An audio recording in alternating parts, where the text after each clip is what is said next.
3308, it's necessary to briefly recap the events of the preceding months.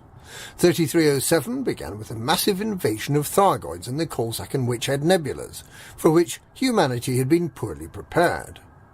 It wasn't until April 3307, after Alliance Prime Minister Edmund Munn had failed to gain support for the proper funding of the Tri-Superpower Xeno Research and Defence Agency Aegis, that a potential saviour emerged. Throughout the rest of 3307, this mysterious scientist, who called himself Salvation, researched hybrid technology based on the extinct Guardian civilization, which had been developed and lost 200 years ago by researchers working for a company called Azimuth Biochemicals. By the end of the year, he had used the superweapon, first in the Cornsar system, and then again in 3 systems in the Pleiades. Meanwhile, his rival Aegis had been suspended, with its military leader, Admiral Aidan Tanner, undergoing court-martial for using unauthorized force to attempt to find out more about Salvation, who some suspected of using unethical, possibly illegal technologies and methods. As Salvation proclaimed at the time, Aegis was finished, and Salvation was the only remaining defence for humanity. The start of 3308, then, saw Salvation as humanity's only remaining option to hold back the Thargoids. Despite the mystery surrounding his identity and his methods, he had the backing of the leaders of all 3 superpowers. There weren't actually very many Thargoid invasions. An impartial observer might have questioned whether humanity needed a saviour. In February, HIP 12314, Dan and Nauni saw a short-lived invasion by Thargoids, and at the end of April, the Didio, Novus and Sosong systems came under attack. Salvation didn't intervene in the February attacks, instead choosing to conduct research and preparation work. During March, his faction, Taurus Mining Ventures, created a bizarre fake appeal for mined material from one of the Guardian systems as a cover for an appeal to collect as many Guardian artefacts as possible. These artefacts powered Salvation's superweapon, and early in May he once again deployed the weapon to destroy the Thargoid vessels in Didio, Novus and Sosong. What was not widely known is that Salvation had lured the Thargoids into these systems by seeding them with Guardian materials, which the Thargoids have a natural dislike for. Salvation was deliberately and callously creating the problem he wanted backing from the superpowers to solve, and he did receive the backing he sought. The superpowers and Sirius Corporation all provided manpower and ships to help Salvation on his quest to fight off the Thargoids. At the end of May, emboldened by his earlier successes and by the backing he'd received, Salvation embarked upon the development of a further revision of his superweapon, a weapon powerful enough to drive the Thargoids away forever. In June, following the discovery of evidence at the wreck of the Aegis megaship Alexandria, and at a 150-year-old INRA site, Salvation revealed that he was the Witch, the character that had conducted experiments on humans and Thargoid ships 4 years earlier to try to harness Thargoid technology, and that his faction, Taurus Mining Ventures, was in fact the research wing of Azimuth Biochemicals. He further admitted that he'd been involved in the INRA attempt to destroy the Thargoids using mycoid virus 150 years ago. It became clear that he was motivated by an irrational hatred of everything Thargoid, and that he had no compunction in causing widespread human suffering and death in order to fulfill his aim of wiping the Thargoids off the face of the galaxy. Despite this, the superpowers, who by this time had little other choice, continued to back Salvation and Taurus Mining Ventures, which was renamed as Azimuth Biotech. Salvation's plan was to build a huge version of his superweapon in one of the old Azimuth systems, HIP 22460. He named the weapon the Proteus Wave, after the Azimuth Biochemicals anaconda of that name, because its crew had been the first to harness Guardian technology. By gathering huge quantities of Guardian technology in the system, he could both power the weapon and ensure that a lot of Thargoid vessels would be present. Throughout June and July, Salvation demanded ever greater amounts of Guardian technology to be delivered to HIP 22460. He also demanded the superpowers deploy their militaries to defend azimuth operations from the increasing number of Thargoid vessels arriving in the system. HIP 22460 became a hive of industry and a battleground, with thousands of combat ships fighting and hundreds of ships hauling in Guardian artifacts. Salvation's new version of the Proteus wave was hooked up to a Thargoid surface site.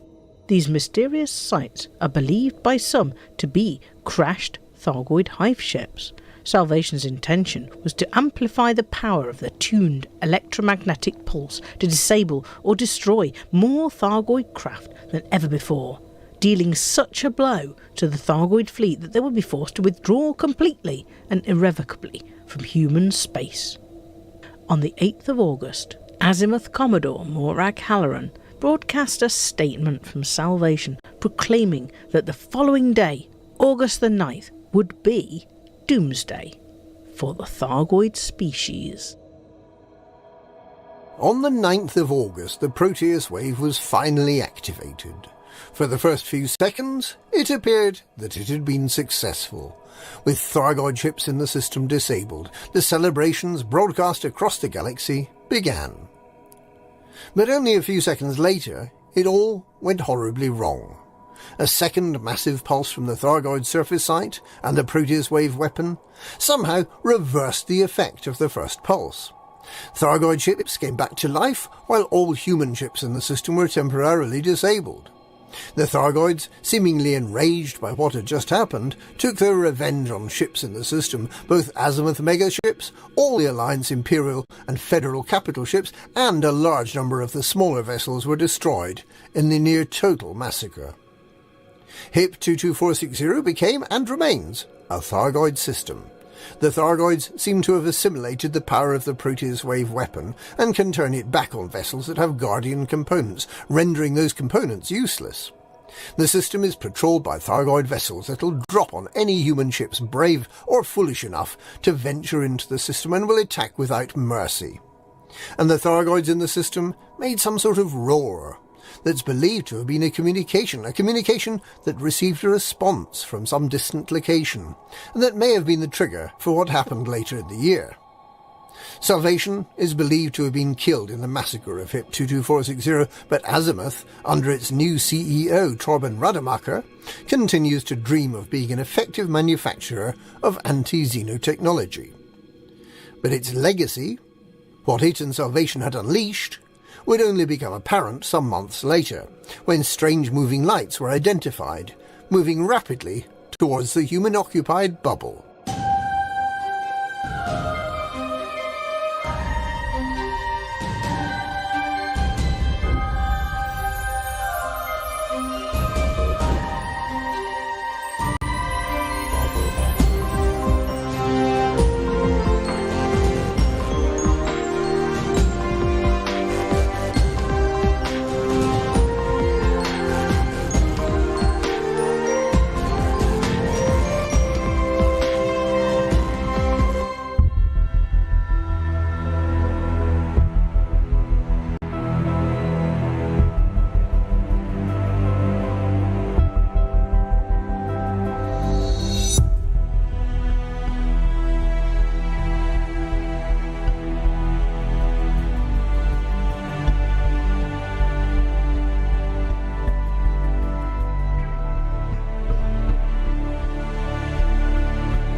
The Battle of Hip 22460 and the coming of the Thargoid maelstroms have been so momentous that it's easy to forget the other events of 3308.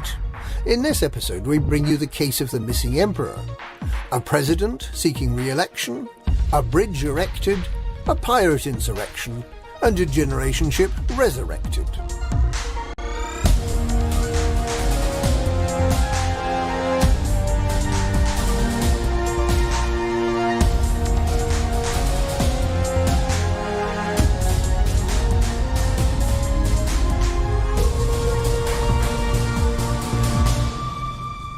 No one would have believed in the closing days of 3307 that Emperor Arisi Lavinia Deval of the Empire of Achenar had been missing for 10 months without anyone noticing. The pro-democratic Neo-Marlinist Liberation Army had been defeated, with its leader, Theta 7, killed when he blew up the Thargoid sacrosanct megaship in Madrid to escape capture. So, why didn't the Emperor come out of hiding? It turns out she was being stored in a cryogenic pod by a group of reformists calling themselves the Lords of Restoration. These radical senators wanted to depose the Emperor and reinstate the primacy of the Senate. They had been funding the NMLA all along, aiming to destabilise the Empire and the imperial family before sweeping in to replace the Emperor and to restore stability for a grateful population under the rule of the Senate. They had been using a virtual model of the Emperor to create the impression that she was still ruling while they prepared the ground for this coup. And they'd also created a virtual Hadrian Deval to give orders to the NMLA in an attempt to frame him. For some reason, they hadn't taken the logical step of killing the Emperor. So when Captain Saskia Landau of the Associated Counter-Terrorism Unit found evidence of links between the NMLA and certain senators through a secure communications system, commanders working for ACT were able to track and identify Imperial mercenary group Darkwater Inc. as her captors. After the Emperor had been rescued and reinstalled on the imperial throne on the 16th of February, she commanded reprisals against her former captor. The Battle of Summerland resulted in Darkwater Inc. being wiped out as an organisation. The Emperor subsequently reached out to the Marlinist colonies that had been set up during her year in the freezer, offering them semi-autonomous protectorate status. The Marlinists chose to remain fully independent, something the Emperor accepted with regret. The lasting legacy of the Lords of Restoration and the NMLA was the creation of those Marlinist colonies.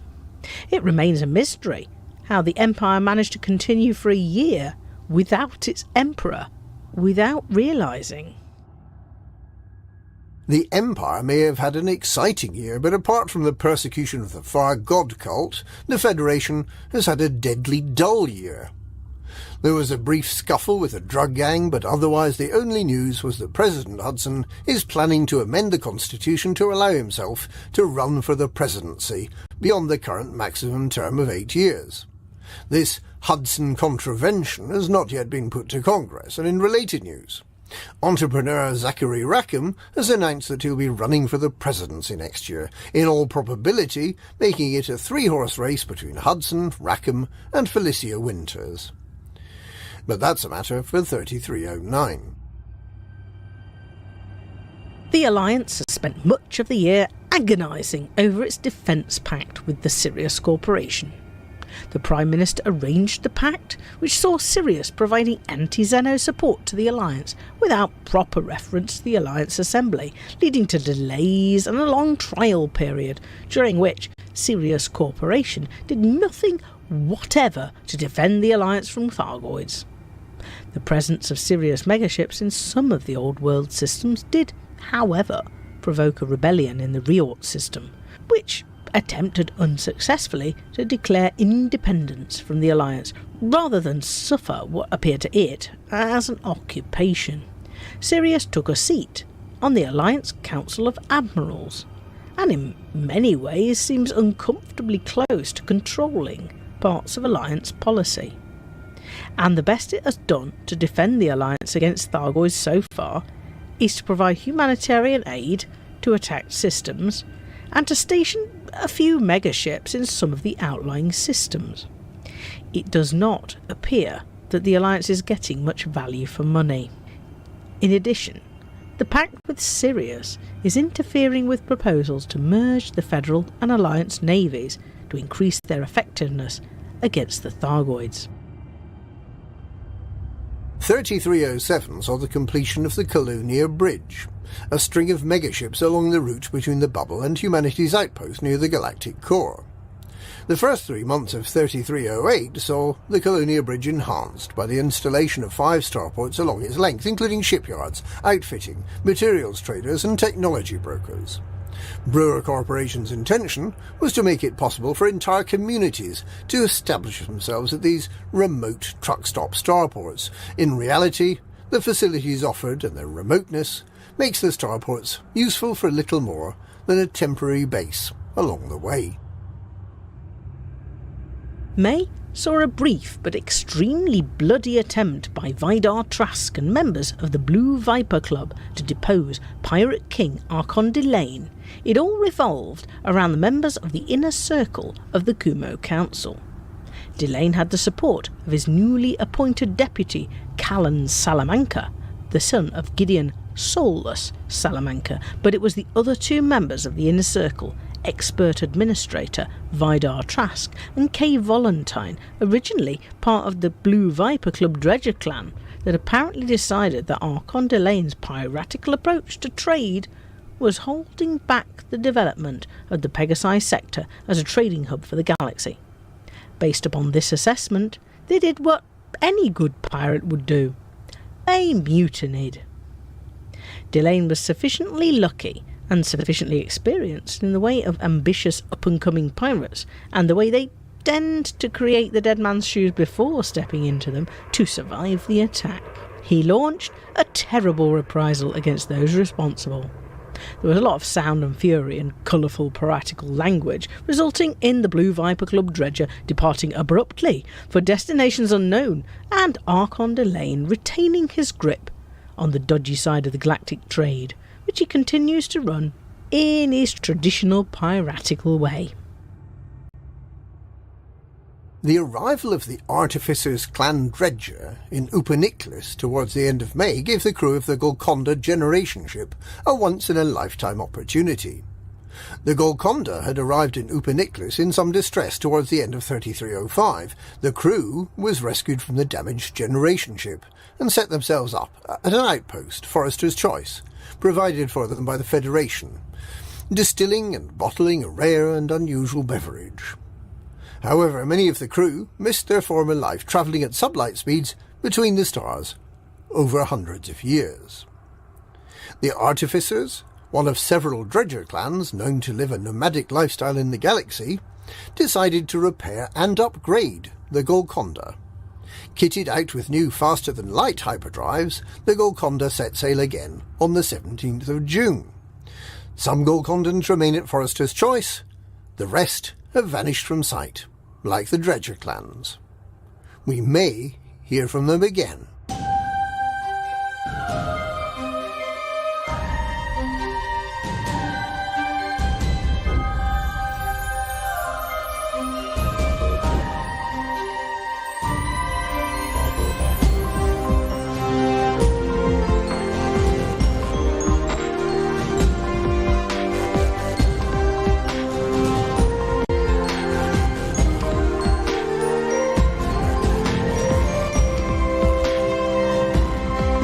Is your life like this?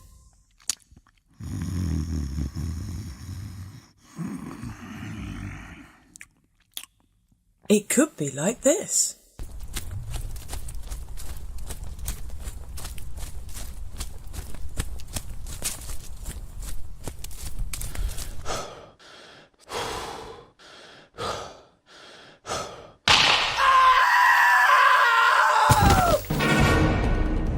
Astrogators, put some excitement back in your life. Book an adventure in the Lave Business Directory. Now.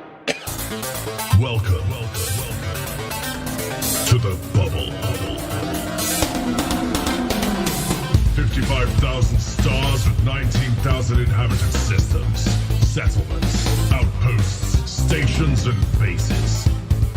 Where do you want to go? What do you want to see? Well, we can take you there. If you're too poor to own a spaceship, Apex Interstellar. What are you waiting for? No, is this thing finished? Get out of my way. Have you found yourself in a spot of bother with those Xenos messing up your backyard?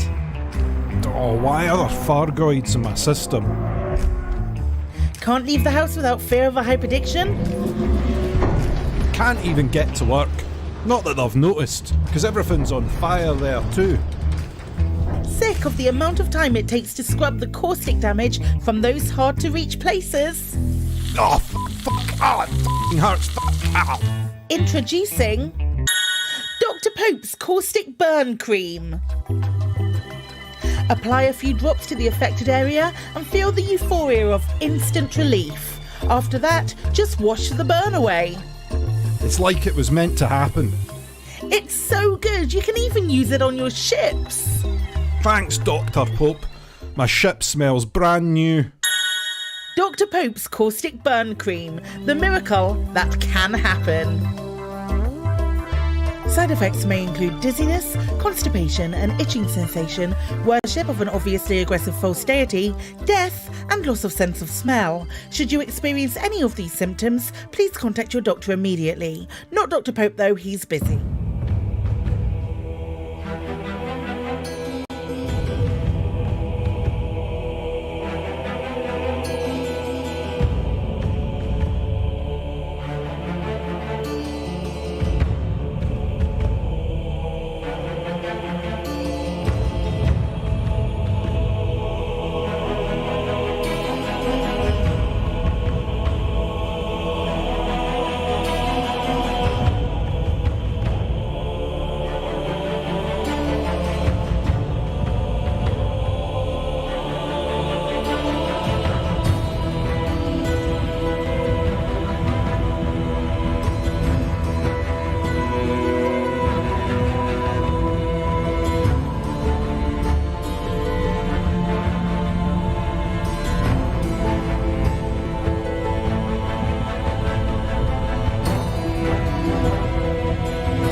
We've heard the events leading up to the firing of the Proteus wave, and we've heard of the other events of the first part of 3308.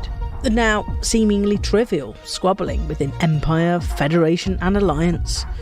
From August onwards, all anyone was thinking about was the Thargoids.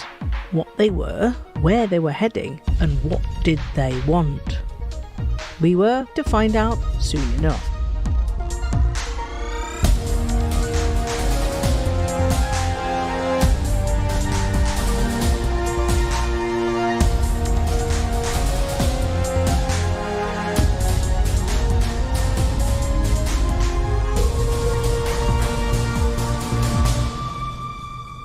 Three weeks after the Proteus wave was fired in HIP 22460, a strange distant light was noticed moving across the starfield.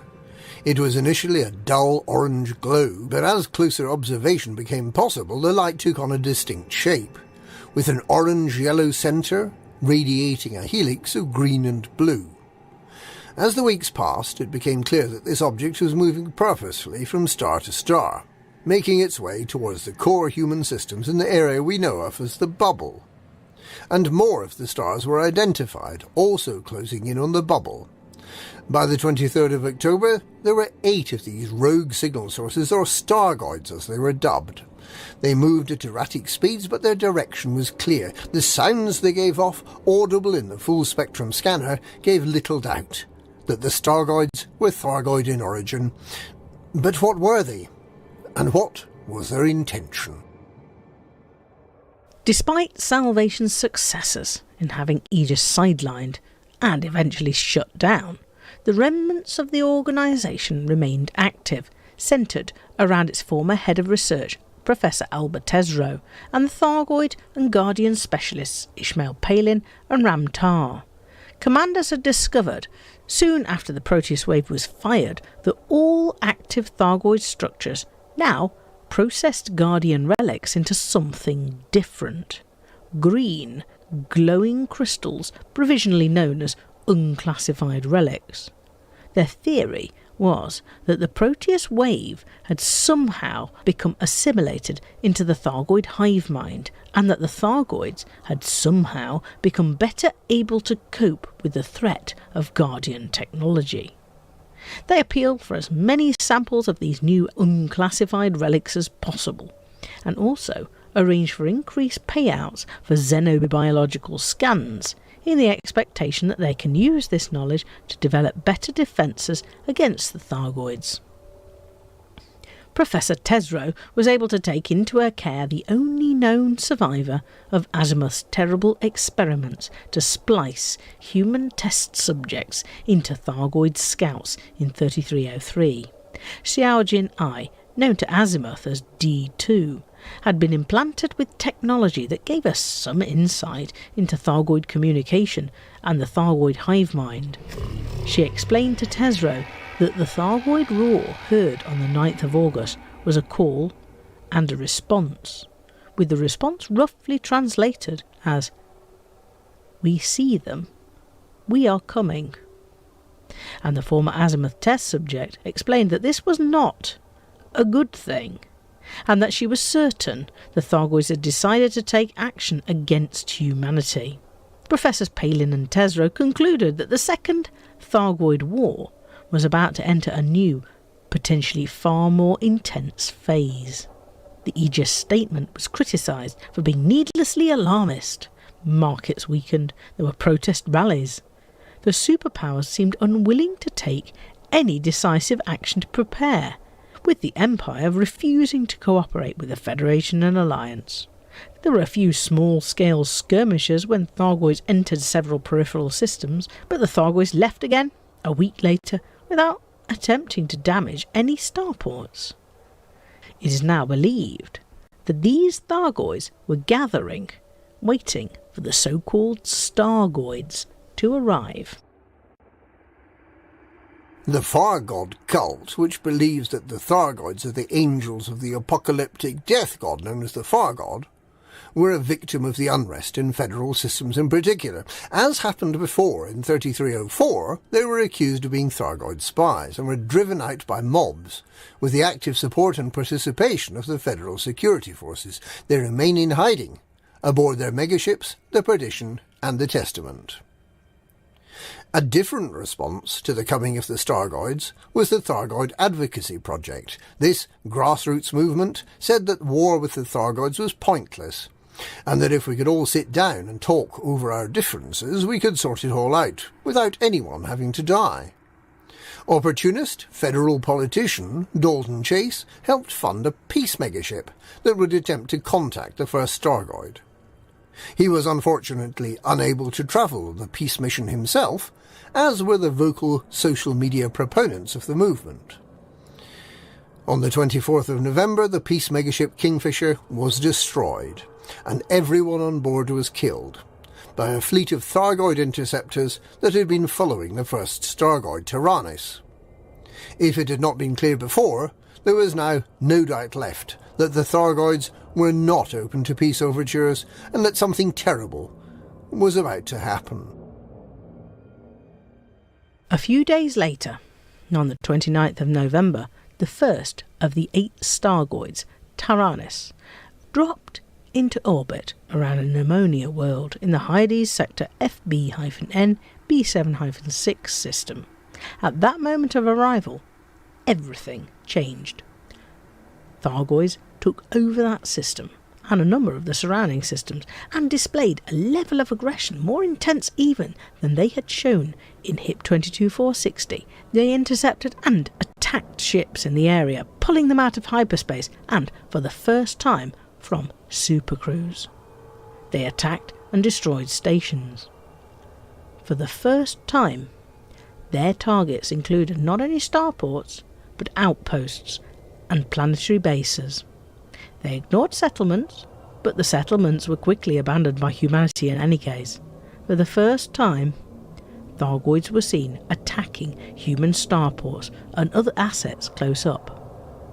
In the following 2 weeks, the remaining 7 Thargoids arrived and took control of other clusters of systems on the edge of the bubble. They became maelstroms, a cloaking cloud of brown toxic gases, hiding whatever huge devices the Thargoids have brought as their forward attack bases. It has not yet been possible to penetrate far into the clouds, but there's some hope that as technology develops, we may be able to peer inwards and to understand what it is we face, what we need to defeat to drive the Thargoids out of the bubble. There are systems fully under Thargoid control. These can be won back, but it is likely to be hard. There are systems under invasion where we must fight to drive the Thargoids back before they can take control. There are systems in an alert state where the Thargoids are using probes and sensors to check out the system before launching an invasion. If we destroy the Orthros interceptors before they can collect their sensors, we know we can prevent the attacks from ever taking place.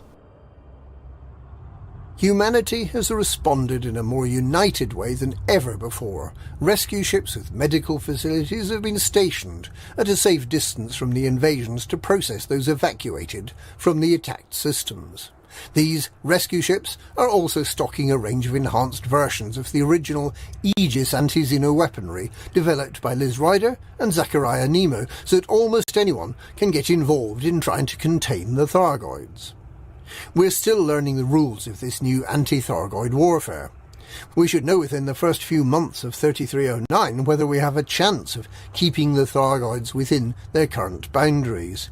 But to defeat the Maelstroms and eliminate the Thargoid presence completely, we'll need new technology and probably to learn some new tricks as well.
Radio, transmitting to every corner of the galaxy.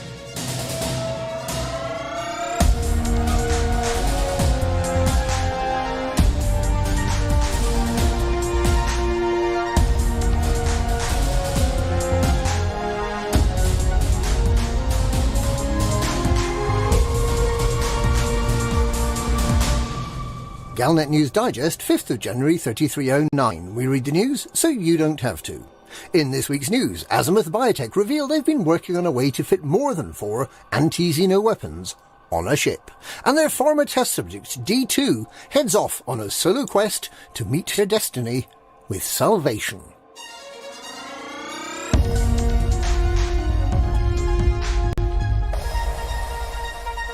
A noisy and bad-tempered interview with Azimuth Biotech CEO Torben Rademacher was cut short today, but not before he said he's looking at ways of removing the limit of 4 AX weapons in ship loadouts.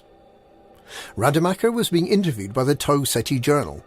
He admitted that the Proteus Wave weapon used by his predecessor Salvation had been less than totally successful in wiping out the Thargoids, and said that Azimuth Biotech is now looking at ways of making incremental improvements to more conventional anti-Xeno weapons. The limit of 4 anti-Xeno weapons per ship is something that Azimuth is looking to improve on, he said. It was originally a constraint imposed by Aegis Research when they released the very first anti-Xeno weapons, and the constraint has remained in place ever since, including for the enhanced versions of the weapons recently created by Liz Ryder and Zachariah Nemo. It's unclear whether Azimuth is seeking to increase the weapons limit for all AX weapons or just for its own. Whichever it is, and depending on how radical the increase in the weapons limit is, the impact of such a change is likely to be a move to using larger ships to fight Thargoids. It was when Rademacher refused to accept that Azimuth should be held responsible for the massive loss of human life in HIP 22460 and for the coming of the Thargoid maelstroms that the rowdiness began. Over a background of hecklers and shouted abuse, apparently from Operation Witch Hunt members, he attempted to explain that no one could possibly have predicted what he described as the Thargoids' excessive reaction to Salvation's attempt to wipe them out, and claimed that the endorsement of the Proteus Wave by military leaders of Federation, Empire and Alliance removed from Azimuth any direct responsibility for its use. The heckling continued, and the interview was terminated early.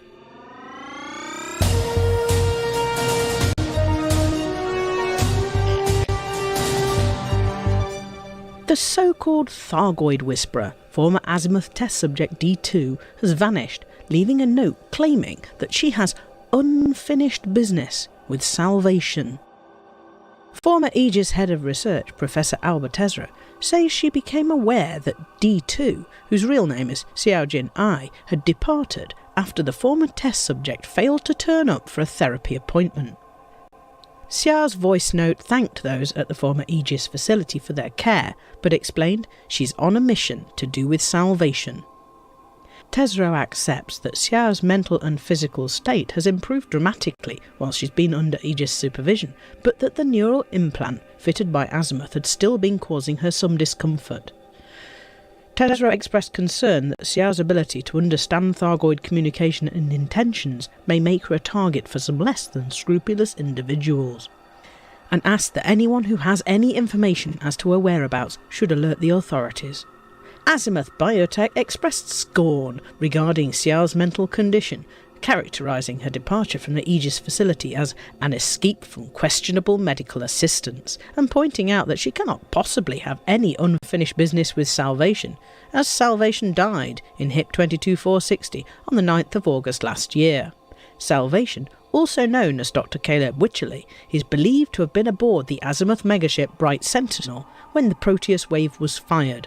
The megaship was destroyed shortly after. On the 25th of August, a transmission from an unidentified rescue team claimed that it had seen Dr. Wycherley's body, but had been unable to recover it. There is therefore some evidence that Salvation is, indeed, dead. And that's this week's Galnet News. Galnet News, we read the news so you don't have to.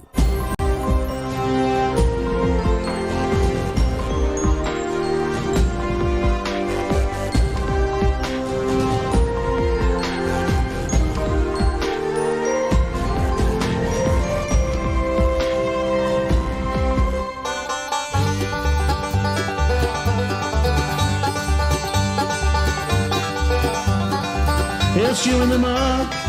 It's Stew in the Mug. It's Stew in the Mug. It's Stew in the Mug. It's Jimmy, Jimmy, Jimmy, Jimmy the Mug. Hello everybody, it's Jimmy the Mug. I'm still looking for a job. Anybody want to hire me today? Hello, Jimmy. Are you ready for the show, Jimmy?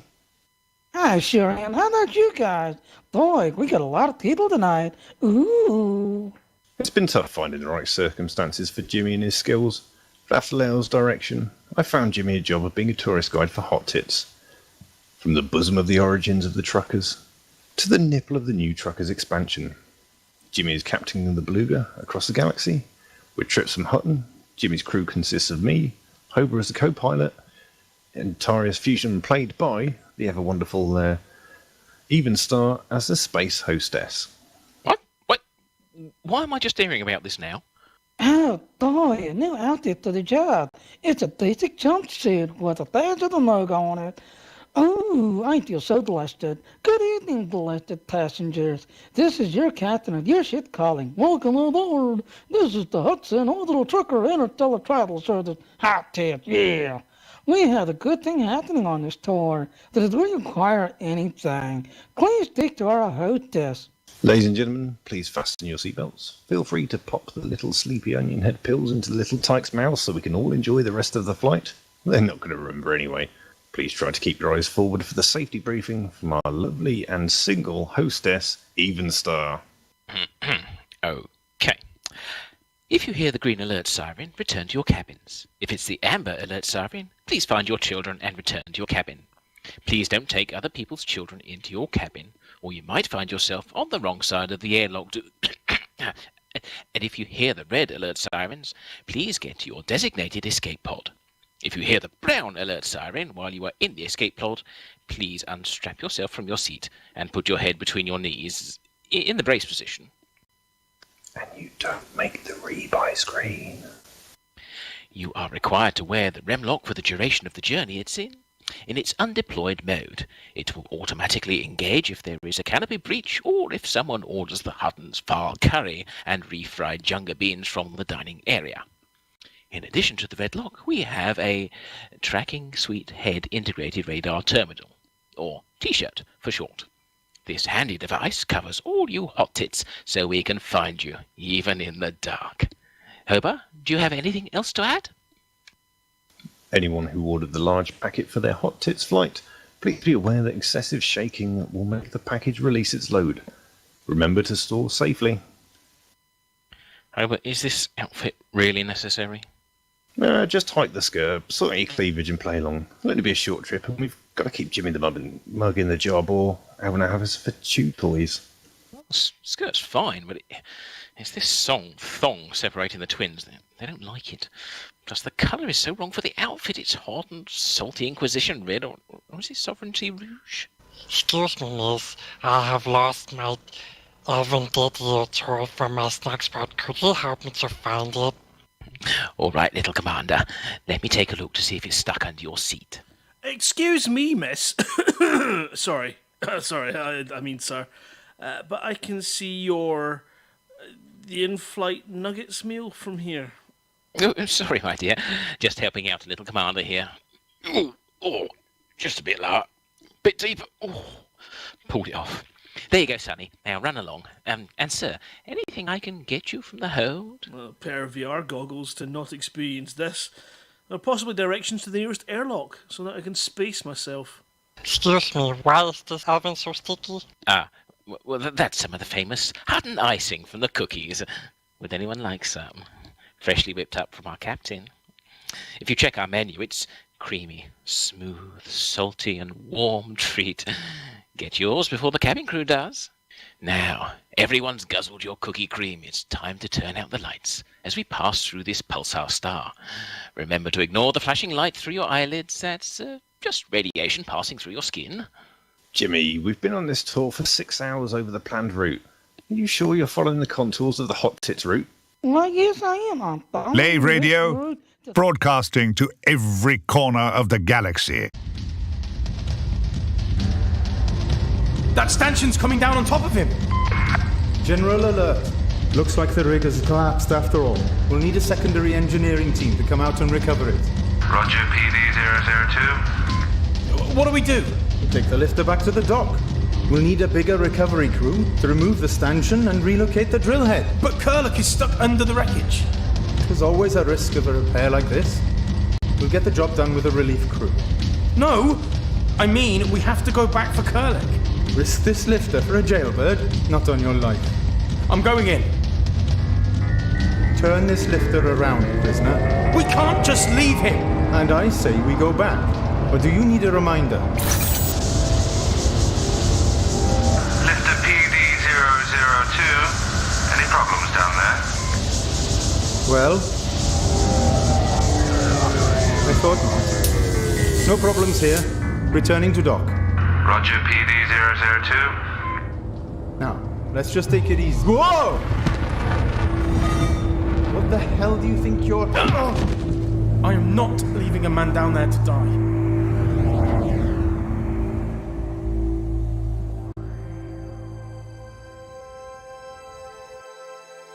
Amid the stars in the sky, humanity expands and thrives as it pushes back the boundaries of the universe. From the luxury of the core systems to the harsh worlds of the frontier, men still fight. Some fight for survival or greed. Some fight for a flag and others for retribution. But across the lonely darkness, they all share one aim: to be elite.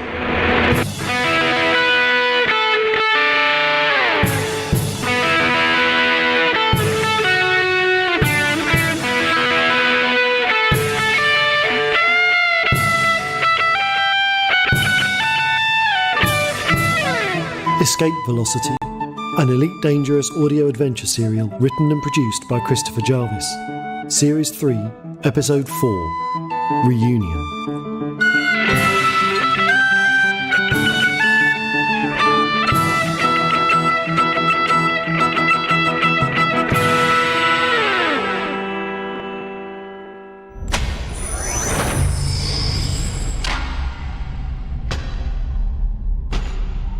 Stay back, we're armed! Witching hell. It can't be. My name is May Havelock, and you will take me to Van Marnen's star. Thane! Thane, what's happening? Sark, the ship's been locked down. What's going on? Computer, run comms diagnostic. No comms errors detected. Then they should be able to hear me. Computer, state reason for lockdown. Lockdown triggered due to external systems interference. External? Someone tried to get in. Unauthorized systems access from exterior hatch. An intruder? So, you see why I must get to Van Marnen's star, and quickly. Of course. We must get there before it's too late. I can contact FIS and get us a military escort. Thank you, but that won't be necessary. It's important that the Federation aren't aware of our journey until after my message has been delivered. As you wish. Whatever we can do to help. An escort might be helpful through some of the more difficult systems, however. I was attempting to procure a more heavily armed ship, but there was a disagreement on board and those negotiations failed. The wrecked ship we discovered? Yes. One or two elements on board could not be made to agree terms. Unfortunately, things turned violent. The violence damaged the power plant and, well, here we are. Don't worry. I have a few tricks that should get us through Federal space without difficulty. This sounds like quite a payday. And I will be commended for assisting with your mission, Agent. It's lucky we found you out here. Yes. Very lucky.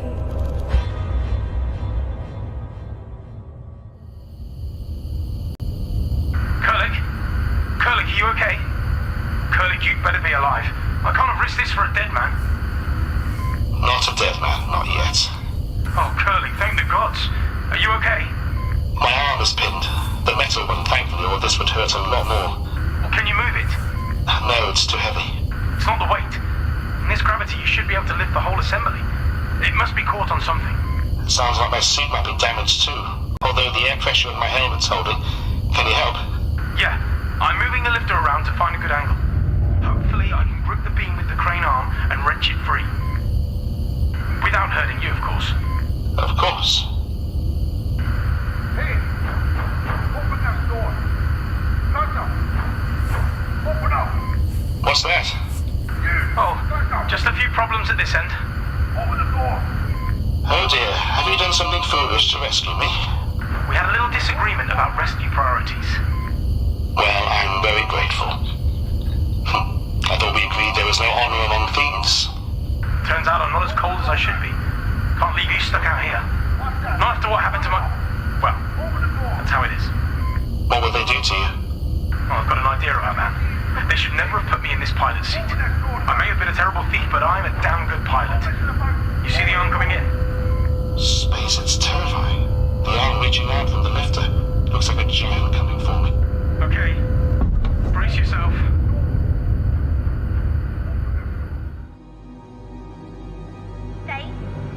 Thane, can you hear me? Thane, the ship has been locked down. The computer says there was external attack. Who is that? We've been boarded. The other member of our team. Can you respond? We don't need her. Sark, is Thane all... Is she an essential part of the crew? We don't need her to fly the ship, but she... Remember your new priorities, Commander. How important it is to reach Van Marnen's star quickly, and how much the Empire will pay you. And how grateful I will be, of course. Of course. She's currently sealed in the maintenance bay. She was trying to recover some data files. Can you end the lockdown but keep her shut in? I think so. She's sealed. Then we can deal with her later. Take me to the flight deck. How efficient is this engine? It's in excellent condition. It's a wreck. With proper maintenance, we could improve the thrusters and probably get another 2 light years out of the hyperdrive. Then do it. Yes, sir. Will you take me to the bridge now, Commander? It would be a pleasure.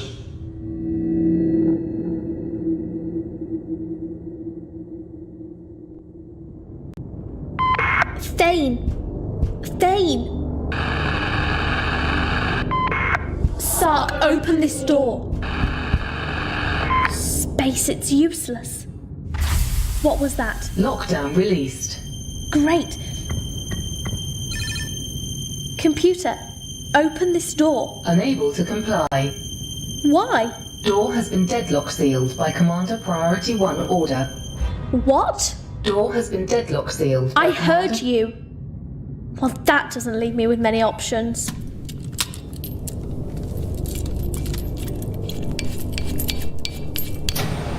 Sorry, Thane, but I did ask nicely.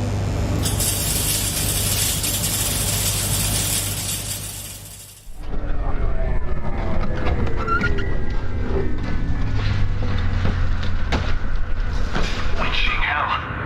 That's the beam lifted. Are you free? I'm free, but I've got a suit leak. It must have torn. Let me lose this beam. Grab the crane. I'll bring you back up to the lifter. Got it. How are things at your end? What's happened to the guard? He's napping at the moment. Oh, Scott, you idiot. They'll kill you for this, or worse. That's a problem for future me. Present me is trying to rescue your arse from deeply regretting the actions of past me. Prisoner, you will open this door at once. Jonesy, you okay in there? Are they trying to get in? What's happening? Don't worry. I have no intention of making a return trip to the correction suite. At once. I will not go back in there. Not for anything. We've got a situation up on the lifter.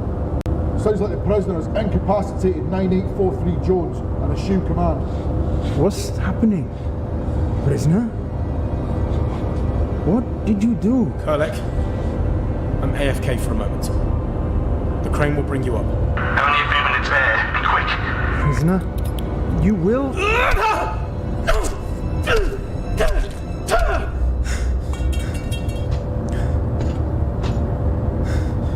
I'm back. My babysitter won't be joining us. That was a mistake. They can't kill me more than once, can they? Jonesy, what's happening? Your life monitor has just dropped to 0. Report! The crane should have brought you back in range of the exterior hatch.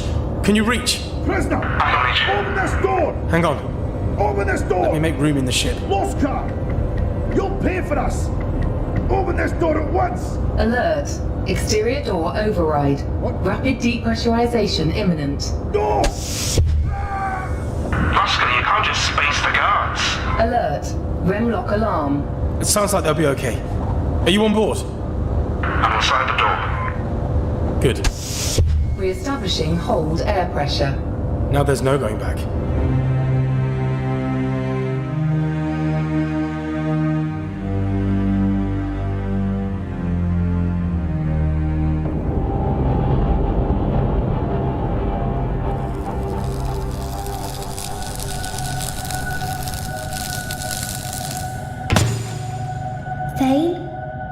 Thane!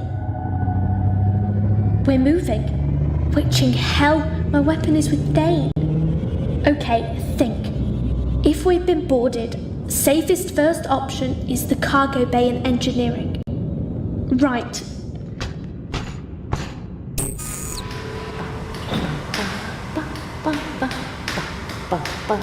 Sark is working away as if nothing's wrong. Sark, what the hell's going on? Oh, there you are! I've been working on the engine really hard. I think I've already increased the efficiency, and that was just by replacing the floatlings. The mercury levels were low. Okay, that sounds great. I've had some ideas about where we can pick up a less official escort to protect us. There's a pirate clan that operates outside of the system 2 jumps from here. They have great rates on escort wind duty. I investigated them a few years ago but couldn't find anything admissible. Sark, did somebody else come in here? What do you mean? The computer said something about outside intrusion. I was locked in maintenance. You mean you're not... Get back! Sark, it's okay. I said get back. No. You won't stop us in our mission. I'll kill you first.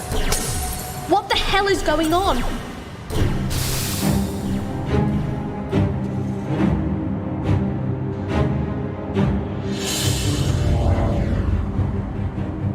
Take a seat. I'm just skimming as close as I can to the prison, trying to stay off scanners. They'll kill us both for this. What's your plan? Plan? I'm making this up as I go along. But the guards are gone and we've got a ship. That's a start. You know this lifter doesn't have an interstellar drive. We're stuck in this system. Yeah, well, I might have a solution for that. This is a big mining zone. I bet it's not just the Rockforth prison. I bet there's prospectors, rock jockeys, corporates, and pirates all milling about this belt looking for riches. All we do is get away from here and sail between the boulders, looking for someone who might welcome our skills. We buy our passage out. We're pretty low on fuel. There's plenty floating around the maintenance dock. We grab some with the arm and load it en route. What about defences? Here, look.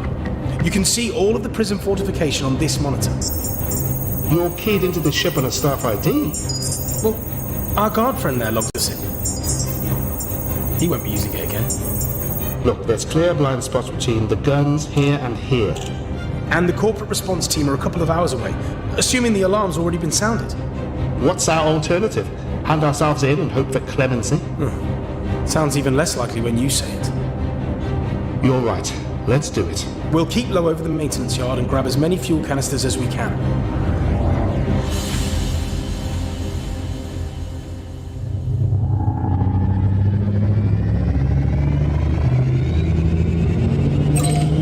That's the course landed. We'll have to refuel a couple of times, but we should be at Van Marnen Star in no time. Well, that sounds perfect. Couple of good mercenary systems we can pick up an escort if you think we need the guns. I'll bear it in mind. What about our friend that's locked up? Will they be any trouble? Friend? Wait. Van Marnen Star? She wanted to avoid Van Marnen Star. What's the problem? I'm confused. I thought we were going to... You don't need to think. I need to get to Van Marnen Star, and that's all you need to worry about. No, that's not right. We were going... The cryopods. Federation. Colmac Reeve are smuggling slaves, and we need to... Just concentrate on me. Concentrate. You will take me to Van Marlen's star. I will take you. What's that? Gunfire. Sark's in trouble. Wait! Damn it. Not again.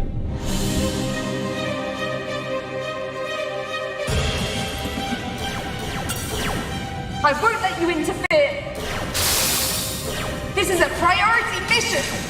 But it's not your mission, is it, Sark?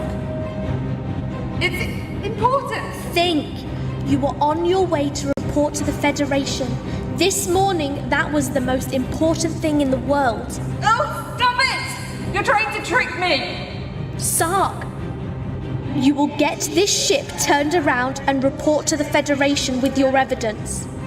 My case? That's right. You need to get Thane to Jabarera to make a deposition. I do. How did I get sidetracked? Someone told you something else was more important, didn't they? Yeah. New client. Who was it, Sark? I can't. Oh! Space. Pushed her too hard. Thane, thank the gods. Are you... This is my ship, and I do not take kindly to saboteurs.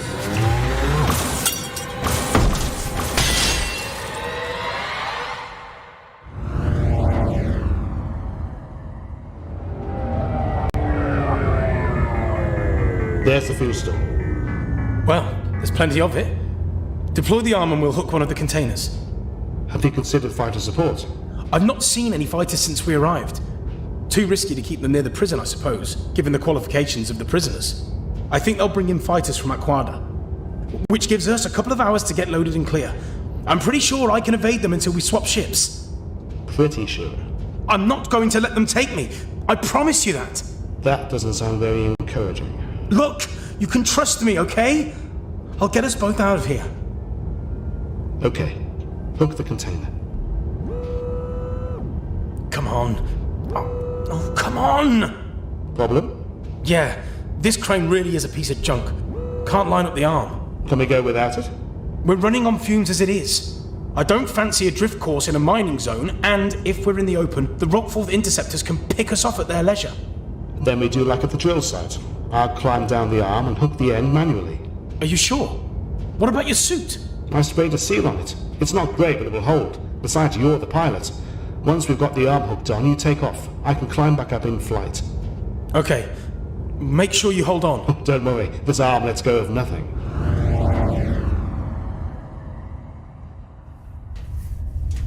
I see you. You're nearly there. I should be able to lift the fuel container off the surface. Gravity's pretty weak. I'll keep us here. You drop to the ground, guide us down. Roger. The alarm's sounding. I can feel it to my feet. Then we hurt. Prisoner, you will stand down and return to the facility airlock. You are in terminal breach of prison regulations. An armed squad is en route to your position. I think our time may have just run out.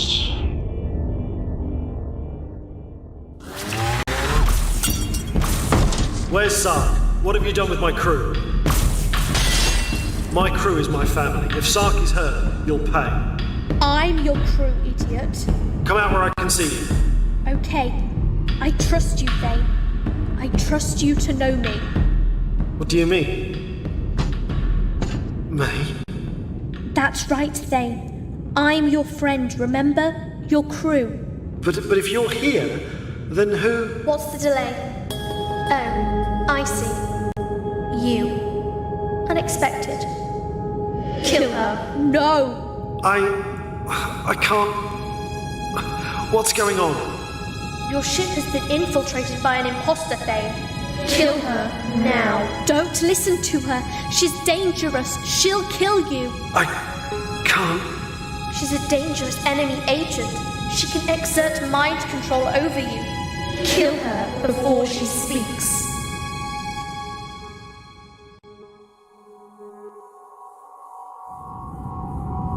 Come on, Commander. Shoot before she hypnotizes you. Yes. Dangerous. I would never use my abilities on you, Thane. I'm your friend. Think. Remember yesterday. What was important yesterday? Yesterday? What is the last thing you remember? Escape pod. Knocking on the airlock door. Someone came inside. It's a lie to trick you. She will kill me. You don't want that, do you? No. Then close the door. Flood the engine room with radiation. Kill her. But Sark is in there. If Sark didn't kill her, they must be working together. They both hate you, want to kill you. Close the door. Thane! I'm sorry. Well done. I will reward you for your faithfulness. Now, open the engine bay controls. Yes, May. Override the containment chamber for the fuel mix. Are you sure this is... This is the way, Commander. Save me, and I will be yours. What's my second rule? What? The second rule. What do rules matter, Thane? You and I will break the rules, you and me, together, facing the whole universe. Now, kill them. Kill? What? How could you? That's my second rule. Thane, no! How could you shoot me, Thane? Your own precious May. You feel regret. You're ashamed. You must punish yourself for hurting me. Put the gun in your mouth. No. Put the gun in your mouth. It's the only way I can forgive you. Thane, stop! You protected me this whole time, carried me where I wanted to go, helped me, saved me, and now you put a bullet in me. Imagine that. Your little girl in agony on the floor with a piece of hot metal in her flesh, draining my life away. Your life must be paid. Do it. Do it. Pull the trigger, Thane. Pay with your worthless life. Do it. Do it. Do it. What's that? Alert. Hull breach in engineering section. Hull breach in engineering section. Atmospheric pressure dropping. What's happening? Pull the trigger, Thane. As you wish. May. Help me lower Sark onto the deck. She's still out cold. What the hell did you do to my ship? I blew a hole in it. Only way to wake you up. And how did you know that would work? Because this ship is the only thing you love as much as me. I don't think that's fair. I was giving you the benefit of the doubt. I suspect the ship may have the edge over me. Is she... Don't look at her. I can't imagine seeing your own face dead again will help you sleep. Van Marnans. She's alive. I'll get a med kit. Can you tape her mouth up or something? Van Marnans. Talk to me. We're the same. You must get to Van Marnans. Finish what I started. What is at Van Marnans? Why do I need to go there? Guiding light. No.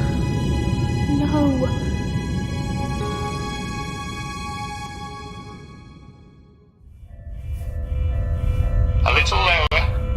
A little lower. Stop! Looks like time is up. You will stand down. Kerlick, hook the pod. I can still fly us out of here. Mr. Kerlick? Even the warden's come out. Mr. Kerlick, we are both reasonable men. I'm sure this place is quite terrifying, and I can see you are wanting to run. But will you talk to me for a moment? Behave like civilized people. Kerlick, hook the pod. We've reviewed the security footage. Mr. Loskar is solely responsible for the, I assume, death of our guard. You have done nothing yet. Don't listen to him. This isn't exactly the place to get a square deal. This is the only place to make a deal. Rockforth fighters are inbound to this facility and will arrive within moments to intercept your lifter. They will kill on sight. If you stop connecting that fuel and come with us, none of this will count against your record. and we will be sure to look into the safety of prisoners' worksites. The fighters are imminent? I'm expecting to see the hyperspace arrival any second now. He's lying. Those fighters can't get here inside of 40 minutes at best. I know ships. I know these systems. Is Mr. Loskar telling you our fighters will be late? Who would you rather believe? A desperate thief and a prisoner who will say anything in the desperate bid to avoid capture? Or me? A publicly accountable Rockforth employee who must report on the well-being of every prisoner in our care. Loskar won't torture me. No. Loskar will get you killed. Choose me and you will live. Choose escape and you will die amongst the rocks. Mr. Loskar is not the elite pilot he would have you believe. Barely average, if you must know the truth. Don't listen to him, Kurlik. Hook the pod. Stand down and place your hands behind your head. You know nothing of this man, and I offer you your survival. Very well. No! I won't let them take me back. I won't. Loskar, you won't make it. I can't come back. Damn you, Kurlik. Damn you! Up, you! Come on! Walk! All right, I'm going.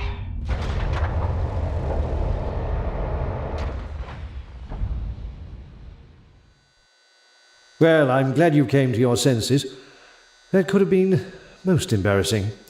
OTC, when the fighter support arrives, tell them they're looking for a lifter. Should be adrift by the time they get here. The fighters? We're hours away. Yes. I'm sure you may come to regret your choice, but I assure you, we would have sent bounty hunters after you, and life on the run is no life. Oh, Loskar. No one can escape Rockforth justice, Mr. Kurlik. It would hurt our share price. And you will not be getting any prisoner duties that take you near ships again.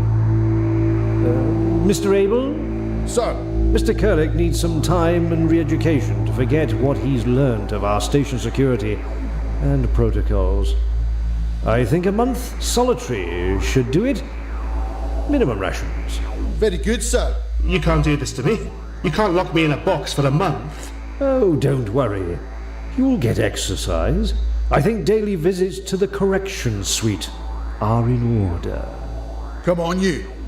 Guard, grab his arms. No, you can't. Leave me alone. Leave me alone. I won't go. Do you hear me? I will not go.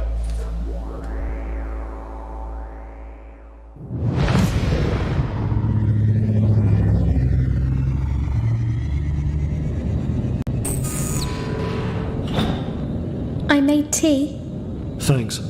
We just dropped into Jaburera, back on Sark's route. She okay? Pounding headache, but otherwise fine. Doesn't remember much of what she did. Are you okay? I can't stop thinking about her. I know she's not the first clone we've met. But since I've known so much about my training, but also so little, I feel, I don't know, envious. Envious? Of what? She was just like Methane, a May that didn't escape, didn't meet you. She's everything I could have been. And she had no doubts. She knew her place in life and the mission she had to complete. Would you really want to be like her, so selfish, manipulative? I've been acting that way anyway, haven't I? And she wanted to go to Van Marnen's Star. What if these visions I'm seeing aren't me? What if I'm seeing what I was supposed to be doing? And out there, somewhere, are other versions of me, all finding their way to Van Marnen's Star to complete the mission. I don't know. I just wish I could be more certain. I feel so drawn to that place, but I'm afraid of it changing me, making me bad. You're not bad. You're just trying to figure things out with the lousy hand you've been dealt. The Dreamware sim is no substitute for a real past. You'll just figure out what you need to do and what kind of person you are. And it's not like her. How do other people figure it out? How do you know who you want to be? Well, there you've got me. I have no idea. Having good people around helps. You don't still want to offload me? Get back to being a lone wolf. Days like today make me realise it's good to have a crew. And I think we have a pretty good one. Even Sark? I think she'll do. Do you miss Kurlek? Sometimes. Weirdly. I hope he's okay. Me too.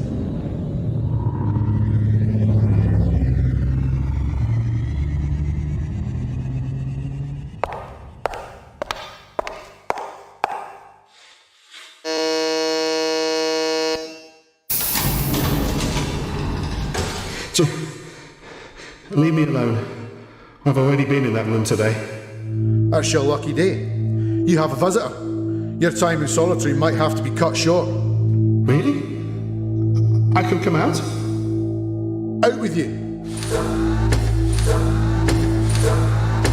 Prisoner 823-3R Kurlek transferring to meet visitor. Open the door.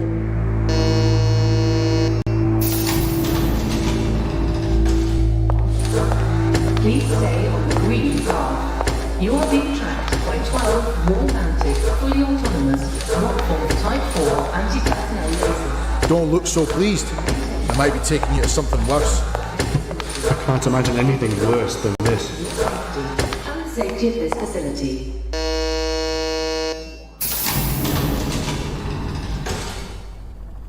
Oh, gods. Take me back. Put me back in. Hello, Kurlek. I need you to do me a little favour.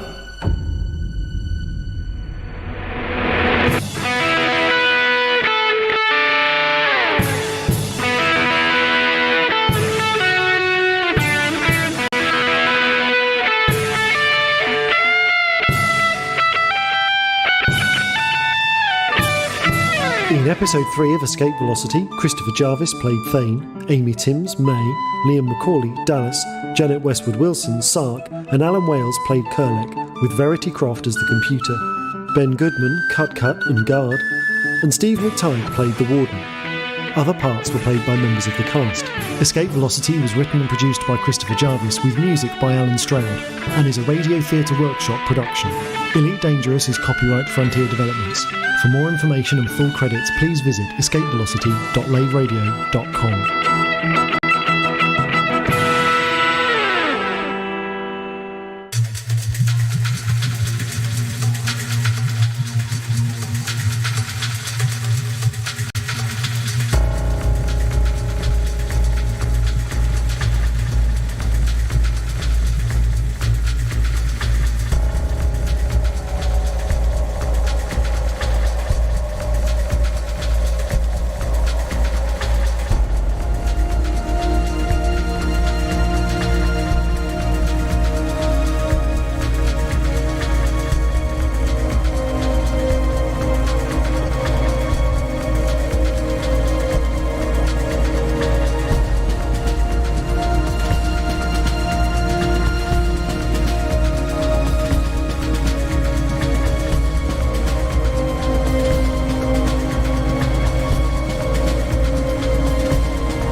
Radio. Fly safe and enjoy the show. Lave Radio. Up next, we have Two Quiet Sons and their track. Hello and welcome to Lave Radio. Greetings and welcome to Lave Radio. Greetings, Commanders. Greetings, Commanders. The show that talks about the universe of Elite. And the development of the computer game Elite 4, known as Elite Dangerous. And the fantastic community that surrounds it. Broadcast from an orange Sidewinder and hosted by a vending machine technician.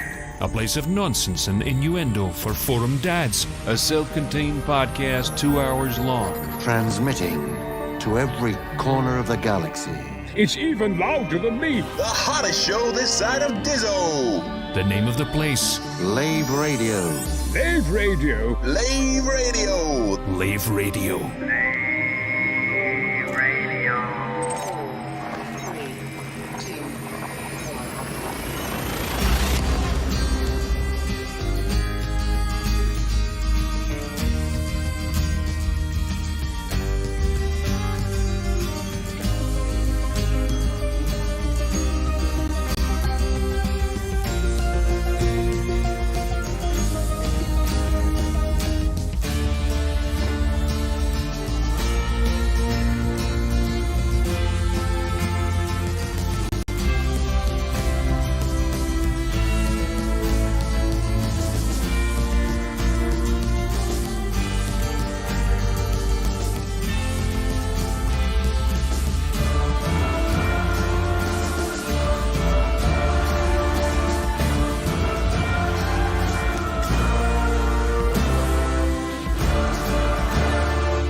Greetings, Commanders, and welcome to episode 424 of Lave Radio, the show about the universe of Elite and the fantastic community that surrounds it.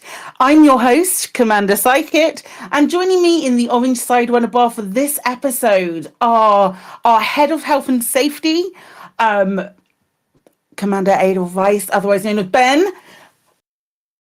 I didn't say your surname. Ben is fine. I answered to Ben. Can you imagine if every time I throw to you, I go, "Hey, Ben Woodward, how are you doing?" People do that, though. It's weird. And I get other people, even though I break my name into Aid Levice, people will go off and say Adel and weird things like that. I just call you Ben. Is that right? That's fine. That's fine, Claire. Perfect. Then you can call me Claire as much as you want as well. It's not a problem. I am aware of no that. Secret of what my name is. Hold on, your name's Claire. Oh my God! I know, guys. It's all right. It's all right. Calm your tits. It's okay. We also have what is it? Our Banksy driver stunt person. Really need to work on that. Hello, Claire. How are you? We need to figure this out, Alec. We really do. I'm doing well, thank you. And we've also got Fozza with us again today. How are you doing, Fozza? You good? Yeah, very well. Thank you very much. Perfect. If you wish, you can join us live. We are hanging out in game, or I'm not, but Ben and the Chris Mark 4 are hanging out in open at Lave. That's where you are. That's where you normally hang out, right? Chris and I are at Lave, and I've just seen that Fozzer has been sent back to HIP 20719. What we said we wouldn't talk about him having to explode himself. Because that was embarrassing. I did offer my services as a taxi or as a rat, but you know. I know. We don't want to emboss. We don't want to emboss a Fozzer. Yeah, we don't want to embarrass Fozzer.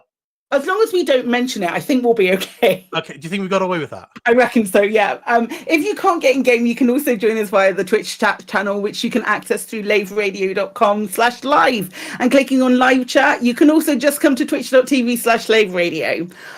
We'll just start by going around the crew, finding out what they've been up to in the last week. I think let's start with Alec. How are you doing, mate? I'm all right. I've had I say I'm all right. I've had a cold for a whole week. But I'm just about over it now. I did actually get round to testing for COVID eventually because I thought this cold's dragging on a long time, but it's not. Hooray! But it is a cold. Boo. What have I been up to? Oh, in real life, I've I don't know what you'd call it, a major maturity milestone. I've taken all of my vinyl to a record shop and just handed it in and said, "There you go, knock yourself out." Yeah, you can't do that. Yeah, I've done it. Oh, mate. I know. Oh my god, that physically hurt me. It's been in the attic for 10 years. And it's like, what's it doing up there? It's not doing anyone any good. They were blown away. They're very pleased. I can imagine. Holy crap. Many, many cases of vinyl handed over. Me and my wife. It was a double whammy. Mine was all the prog rock and hers is all the punk. Oh my god, I'd have taken all of that off your hands. That's so annoying. Actually, it's funny. It's funny you said that because I have a mate in where I live here, who last minute we thought, I suppose Jimmy might like some, so we we messaged him and said we're taking all this to the record shop tomorrow, and he was round in 5 minutes. The smell of burning rubber outside. Oh god, I can imagine. And took loads off us. And then and then he messaged us the next morning about 5 minutes before we were due to go, saying, "Can I come back and take all the Floyd off you as well?" I can't blame him for that. Anyway, what have I been doing in game? In game, I've been climbing more vertical walls in the SRV. This is no news really for me. It's just the same old. But I did manage to find and climb the tallest tower, the big central one in the middle of the big round tower. Nice. On fire, of course. Obviously. So I've achieved all my tower climbing objectives now. Now is it like a time trial? You now have to get a better time than last time. Yeah, I think we'll make the next bucketball race a vertical one instead of a horizontal one. That'll Absolutely not taking part in that. Not chance. That could be quite fun, though. Yeah, no, I wouldn't be that cruel. It is quite difficult. It does look fun though. The art. Yeah.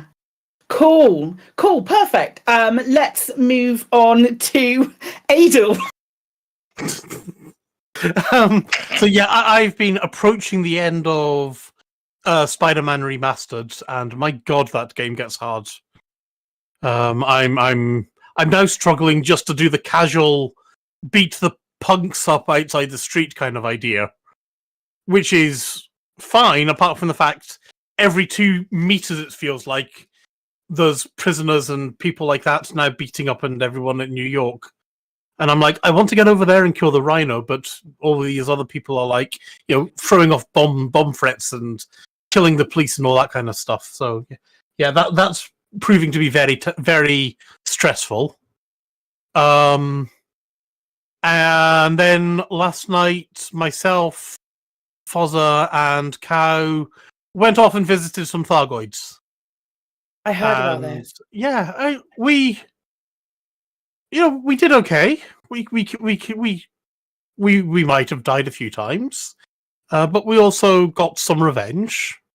And we took names and kicked butt. That's all I'm saying. Yeah, so did the Thargoids, so that's the problem. I was like, yeah, I know who you are. But I was doing the whole thing in VR, and my god, it's flying around a burning outpost with Thargoids everywhere, fire everywhere, and then Grant and Fozza trying to kill a Thargoid and shooting me is absolutely bloody beautiful. You got in the way. I know. Ben's too busy just looking around, and the rest of you trying to shoot. I really was. It's like, oh, it's so pretty. It's so beautiful. They've done a sterling job. Who knew, eh? Who knew that they'd be able to the game's dead. Shut up, you're not allowed to say that. Sorry, dead game, my bad. Sorry. Might be, lads, it's not a problem. Okay, Fozza, what have you been up to? Good question. In real life, I'm still sort of doing that thing at work where you're trying to figure out whether you need to keep on saying Happy New Year to people. At what point do you actually stop saying Happy New Year? New Year's Day. Once you've seen what everybody wants, I think. Really? That's my take on it. Yeah, second week. Second week. Have a good Christmas. Yeah, I must admit. So, and apart from that, no, real life is mainly work at the moment, which is pretty dull. And then in game, what are we doing? So, been playing a bit of Valheim. Restarted that because my son's got a gaming laptop for Christmas. So we've been starting to do stuff sort of father and son in Valheim, which is mainly me, and he jumps on every now and again. But that's actually a good fun game to go back and restart. And then in Elite Dangerous, I've been trying to get my my feet wet on the ground and realizing just how punishing the learning curve is for doing sort of ground missions and trying to do infiltrations and stuff. And no matter how many YouTube videos I seem to watch, and Stealth Boy and various other ones, I still suck quite badly at doing ground missions. So yeah, we took a turn and did the Thargoid stuff last night. And as I say, we took names, we kicked ass. And what's the really difficult Thargoids? You know, the tiny ones, the ones that the scouts. The really the hard ones that appear before the difficult ones. Yeah, those ones.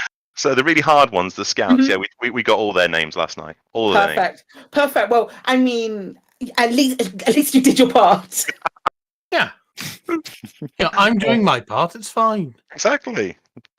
So no, apart from that, that's pretty much it. That's the first time you've ever even seen Thargoids, wasn't it, Foz? It was the first time, I think. Really? Yeah. What a time! What an absolute time to get back into Elite if you've not been here for a while and you're like, oh, and I never really interacted with Thargoids initially. What a bloody time! Yeah, awesome. Did you see a big one? Have you seen a big one? Excuse me. And did you show him your big ones? Fozza did see some big ones, and he did shoot them, and we did actually. We had we brought friends. Well, he arrived. Well, it wasn't, yeah. We had a random friend who Grant accidentally invited. Which, in fairness, you know, whilst we were doing all the hard stuff, like taking down all the scouts, this guy, Kaibold, I think he was called. Kaibold. He was doing the easy stuff, so he was taking down the big Thargoids, and every time we took one down, we were getting 8 million credits, which, it was nice to have, but, you know, we would have preferred him to help us out with the scouts. Well, those scouts they were challenging. Oh, they were brutal. They were really hardcore.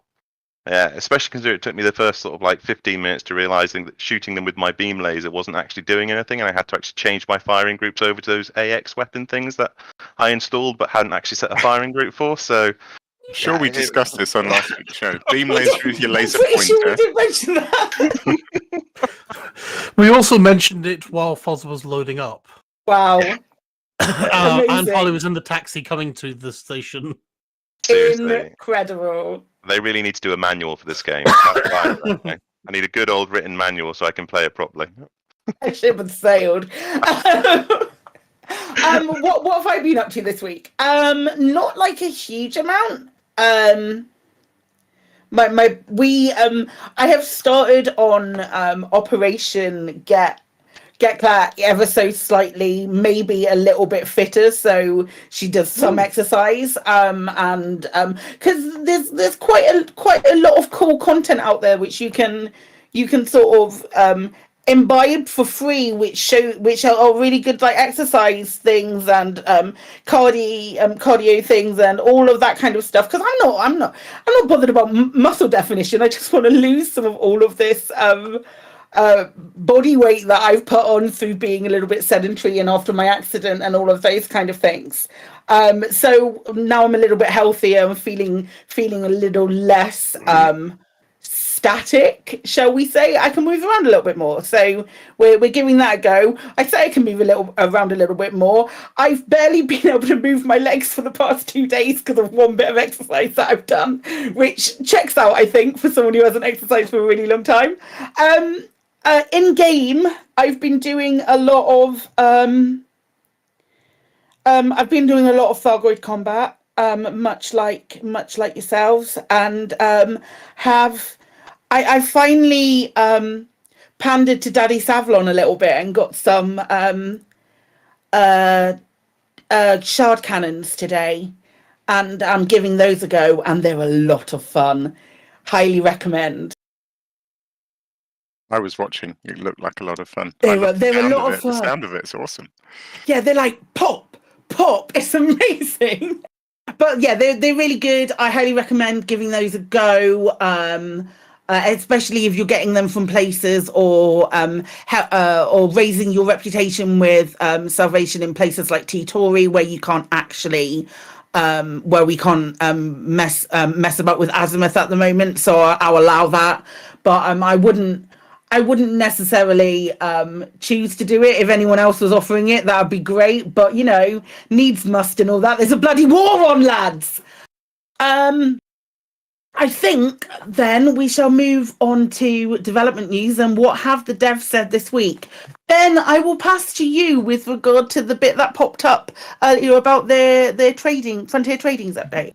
Yeah, so I mean, the devs haven't really said a lot, as you just said. The only thing that's really come up is the trading notice, but it's I'll be positive and say it's a mixed bag.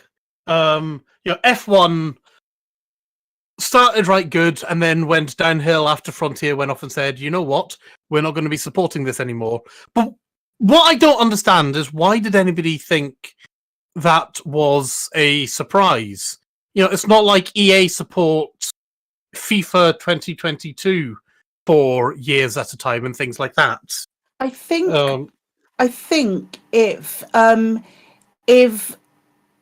I know there were a couple of bugs. It's not only is it to do with the bugs. I feel like F1 22 F1 Manager 2022 came out relatively late as far as the F1 season is concerned. Had it come out a little bit earlier, I think the community who were enjoying it might have been a little bit more forgiving with regard to it.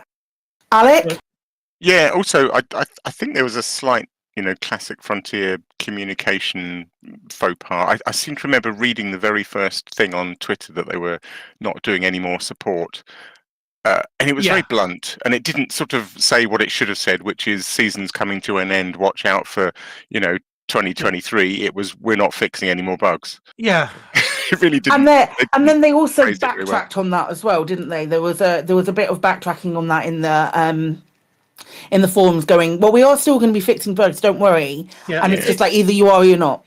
It feels like it should have been F1 2022 is dead, long live F1 2023 kind of idea. Yeah.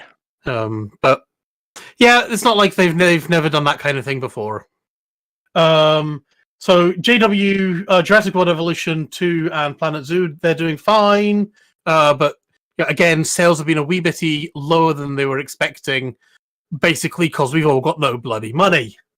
Don't really see that as a massive surprise. Warhammer 40k and the Frontier Foundry games are doing great, though. 40k is doing great. Stranded Alien Dawn is doing great. Deliver Us Mars. I think you said that Deliver Us Mars is coming out next month, and I've never been more excited for a game in my life. It looks right good. I mean, Deliver Us the Moon was a lot of fun. Yeah, Deliver Us the Moon. It's the same guys, isn't it? Yes, yeah. It's the sequel. Yeah. It's a direct sequel. Yeah, Deliver Us the Moon made my cold dead heart feel things that I never thought I'd be able to feel by playing a video game again. And I hope Deliver Us Mars continues to, wait for it, deliver. Boom-tish. And you've got the Great War Western Front. These are all right exciting looking games. However, I think that Frontier, they've also had a couple of things that maybe haven't been... Who's shooting me? I bet you that's Chris's fault. Okay. Mule Turner's fault. He's a naughty boy. They've had a few things that maybe have been a little bit less done, and Frontier are basically saying that they don't have any new titles scheduled for release in FY24. However, despite some of that mildly negative information, Frontier are definitely operating as a profit. I think they're expecting sales between 100 and 140, between 100 and 110 million, if I remember correctly, and that'll net them between 2 and 9 million profit. Once everything's all done and dusted. Unfortunately, the market wasn't the best chuffed about the news, and prices went down. But that just means it's easier. You can get things for less, doesn't it? So I wouldn't worry about that too much. I believe you can buy a Frontier share for $645 cents, and I just wanted to get the dollar cents quote in just to get back at Loose Screws for joking about pound pennies. So have your dollar cents. Yes, your dollar cents. So what was that? Is that about $650 cents a share, I believe. Right. Quite tempted to buy one just to have. Just to say I've got share. One share. I would like one single share, please. Yeah. I don't even know. Can you even do that? Can you even do that? I've got no idea when I worked in finance for a very long time. Yeah, I've no idea about these things. Googling now. How do I buy one Frontier share? How does one have one share, please? Do I have to wear a top hat and have a monocle and a mustache? Because I am totally on board. Does anybody have any thoughts on that? Anybody have any stuff like that? By all means, speak now or forever hold your peace. The other thing I'd say is get your doom and gloom off. It's fine, sharp. I mean, the world is in a really shitty place at the moment. So if people aren't spending money on video games, that's perfectly understandable. What a surprise, eh? Who knew? Okay, so we also had Beetlejuice has just said that she thinks that I'd look great in a monocle, and now I need to buy a monocle. This is Jude's. Absolutely, you can't have one and not the other. This is Jude's influence over me. Katie, go to Amazon. Okay, we also had Discovery Scanner come out, and there was a lovely new update from Discovery Scanner saying that we have a patch coming out towards the end of this month. We also have confirmed the target months for update 15 and update 6. Well, we've got the target month for update 15, so that's April, and then update 16 to follow later on in the year. Obviously, that's all that we have at the moment with regard to that information, because they don't share stuff this early, because that would be ridiculous. But that's all we know. We don't know if there's any more updates or anything else after that. They've also confirmed that Stellar Screenshots is coming back. So, get your Stellar Screenshots in. And then Frameshift Live is coming back on Thursday, January the 19th, that's next Thursday, right? That's not, a week on Thursday. Yep. Cool. And then they had information about drops as well, but I think we'll probably cover that on the store alert because we need something to cover on the store alert. There was a tweet that came out today that confirmed the full percentage of the galaxy explored is, wait for it, I wish we had a drum roll queued up. We have now discovered 0.059% of the galaxy. Round of applause. I'm. You know what? I don't know about the rest of you, but I was expecting it to be a little bit more than that now. Because what was it like? The end of a couple of years back, it was 0.046, right? Yeah. Yeah, Osric replied on Twitter saying that it's only another 0.01% discovered on the previous number, so we are slowing. All right, okay. Kate is saying it was 0.05% last year as well, so... But, that remaining 99.941% of the galaxy is becoming increasingly hard to find. Super doable. It makes a bit of sense, I think, because the low-hanging fruit, as it were, has all gone. We've all gone between like the bubble and Colonia. We've all gone between the bubble and up to Beagle's Point and things like that. We've got to start going to all those weird places that nobody wants to go to. Like Slough.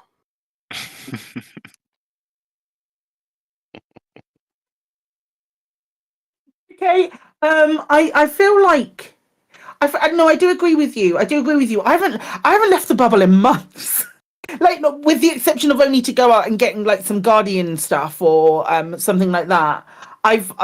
It's one trip out, back. I'm back in the bubble. I'm back doing stuff. Are we not due another great expedition or something? That would help.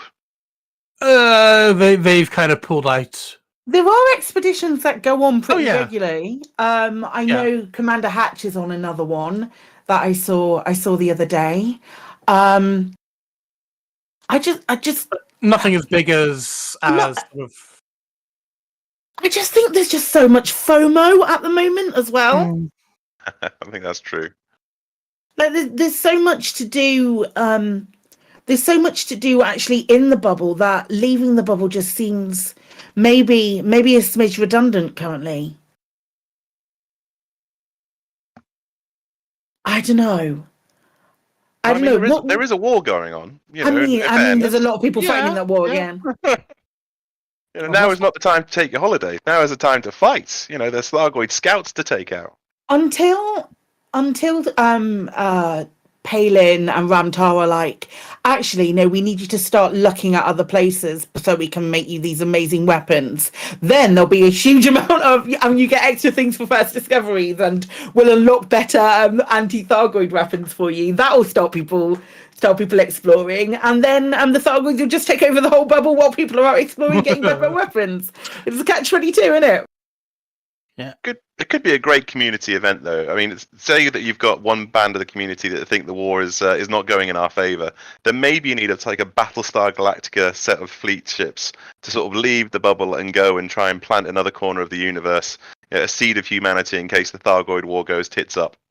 Go and like found another colonia, but actually put NPCs in there as well, kind of thing. Totally. Mm-hmm. Rather than it be the absolutely beautiful, amazing cluster that colonia is.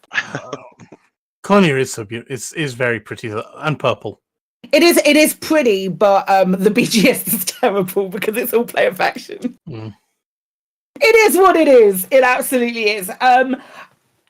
Shall we, in that case, move on to our very, very good friend, the Store Alert? Store Alert!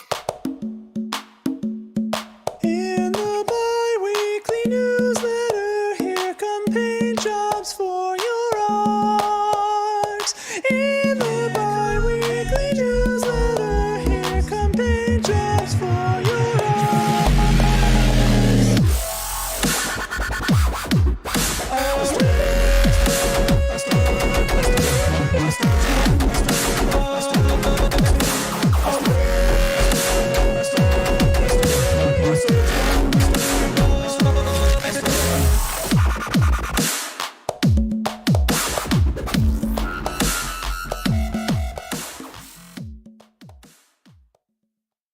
And yes, we don't have anything new in the store right now. That being said, we still currently, I don't know how much longer they're going to be here for. There's still the golden and the chrome paint packs are in there as of time of recording, because I'm looking at it right now, but that might change relatively imminently. But we do have some new skins. There are the Blizzard Evergreen paint packs. So not only are these available through Elite partners or anyone streaming Elite Dangerous, you can watch them for up to 2 hours to get these packs. We being Lave Radio, have 10 of these Blizzard Evergreen paint. Are they? Is it all 4, Ben?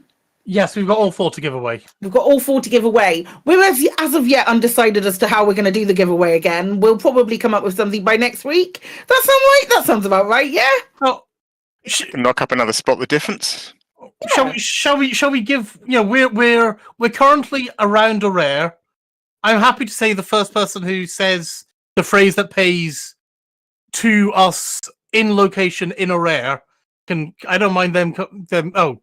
I don't mind them getting one. Okay. Okay, go find Ben. I didn't understand it either. Just go find Ben and go and talk to him. Yeah, and apparently I didn't pick Chris up because he's too slow. You might want to spell out exactly what system you're in. They're a rare. They know where a rare is.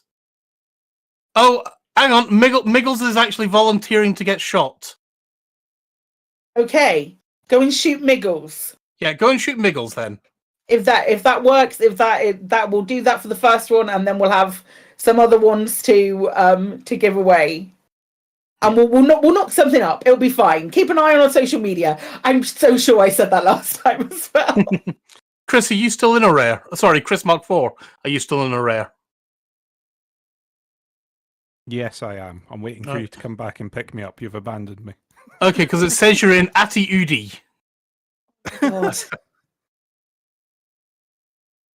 We're professional. So professional. It's wonderful. I love you. It's great. As I mentioned before, there are the Elite Dangerous partnered Twitch streams are also giving giving away. They also have the drops active. They have all 4 of the drops. You can also watch any Elite Dangerous streamer who has drops enabled on their channel to get the Cobra Mark 3. Yes, Cobra Mark 3 and Blizzard Evergreen paint job. Also on Frameshift Live next Thursday, they're giving away the Blizzard Ice Aspect Explorer. Giving away is the wrong word.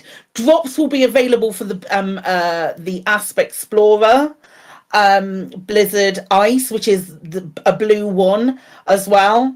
Yeah, that's a very, very good point. There's something different about these Twitch drops than there has been on previous Twitch drops. Every time when you get the drop, so when you get the first drop, you have to go in and claim it before the timer starts for the second one. So just bear that in mind if you're watching anyone or you've allocated yourself a 2-hour period to get all of them from one streamer. You have to claim each one before it goes through. I think, and I imagine then we're going to have different colours for these Blizzard paint packs that show up in the store, which is normally the trend.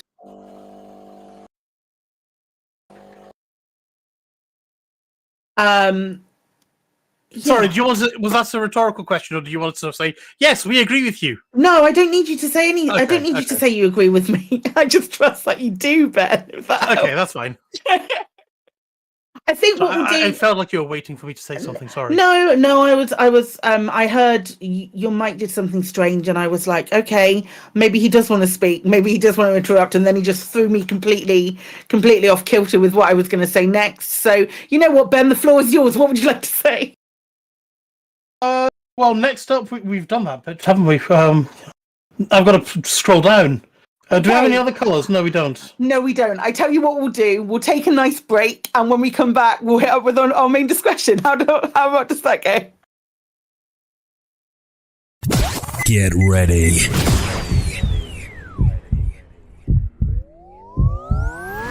Lave Radio. We all know what it's like. You're busy managing your settlement when suddenly the alarms go off. Oh no, not again. That's right. A commander with a Federation naval rank of Admiral, an Imperial King no less, has landed in a ship worth over 100 million credits and is killing all your staff, while they look around for a 10 credit adhesive to glue an upgraded scope to their 100,000 credit assault rifle. They fly away with their super glue and you're left with a problem. How are you going to get your agricultural plant back up and running? How am I going to get my plant up and running? How are you going to find staff at short notice? How am I going to find staff at short notice? How are you going to deal with all those bodies? There's bodies everywhere, and they've stained the carpet. Wonder no longer. Call Aries Crime Scene Cleanup Services. Hello, I'm Harry from Harry's Mine. After a sudden increase in robberies and murders by commanders since 3307, I've gained valuable expertise in cleaning up bodies, recruiting new staff and restocking stationary lockers.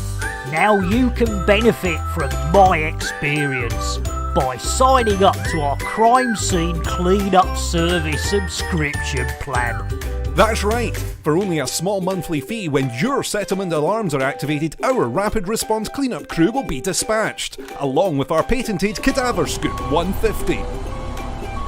The Cadaver Scoop 150 can be mounted to surface reconnaissance vehicles and skimmers to make tidying up your settlement a breeze. Wow, the bodies are gone. Our recruitment team has potential new employees on standby across the galaxy, ready to fill your vacant roles in security, logistics, administration, processing, and more. My plant's operational again. Thanks, Ares Crime Scenes Cleanup Services. Ares Crime Scene Cleanup Services. We'll have your settlement as good as new before the next ship arrives.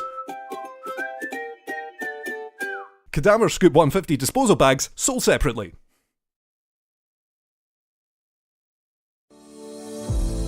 O7 Commanders, and welcome in. I'm Commander Psyche, and with me, as always, is Oh no, wait, this is Lave Radio. Attention, attention. Second Technician Chris Forrester to the docking bay. The vending machine has broken. I repeat. Second Technician Forrester to the docking bay. The vending machine has broken.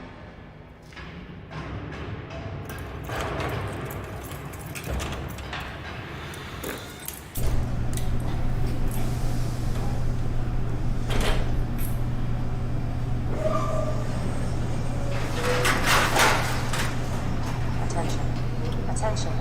Yes, Commander John Harper. You are here at the launch. Passage cradle with us.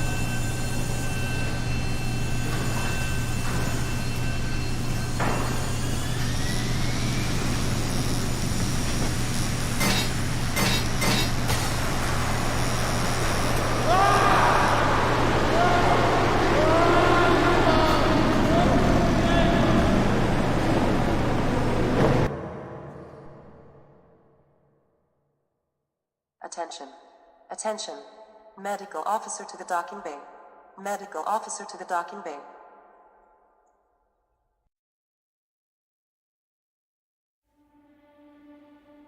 Dreams. Humanity's dreams. The hope to live among the stars. From early times, we've gazed up to the heavens and wondered if one day we could travel there, maybe even live there. The Brewer Corporation has made this dream a reality, constructing intricate cathedrals of metal, circling numerous planets across thousands of systems in our human bubble. Why stay rooted in a gravity well when you can be free in orbit? Free to dream, free to live, and one day to become a commander and be free to blaze your own trail. Brewer Corporation, the first step into the unknown. Come join us. Be free. Oh, I love that advert so much. Oh, so beautiful. I love it so much. The Jude's dulcet tones with Dakosa over it. Lovely stuff. It has been pointed out to me that I totally miss the Galnet section that we normally do, which is great. Which is great because it does sort of like really nicely lead into what our main discussion is going to be. So if you'll indulge me in talking about the things that came out in Galnet this week. The first thing that happened was on the 5th of January, we had a notice saying that Subject D2 departs on a lone mission. This was Albertestero saying, oh no, we can't, Sojourner she's buggered off, and what was her wording? It was have unfinished business with there salvation. It is. Unfinished business with salvation. Amazing. We had that drop on the 5th of January, and a lot of speculation was born from that about various things, mostly around Salvation's current state and whether he remains alive alive or dead. Ben. Yeah, I was just going to say, what does this do to your assertion that he's deader than last week's jokes?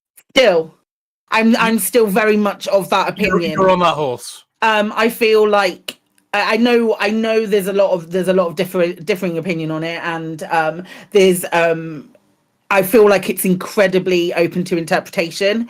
Saying that oh my god, why am I flagging with this? The unfinished business, saying that she has unfinished business with Salvation, because we still have people who support Salvation. There's still NPCs and folks like that who are supporting Salvation, and those people are there still needs, probably from Sojane's mindset is very much, I need to absolutely ruin any bit of reputation that man had. It's all well and good him being dead, but if a legacy lives on and these mistakes repeat themselves, that's where the problem arises. So that's my interpretation of what she's saying, but I'm sure people have other interpretations. Alec.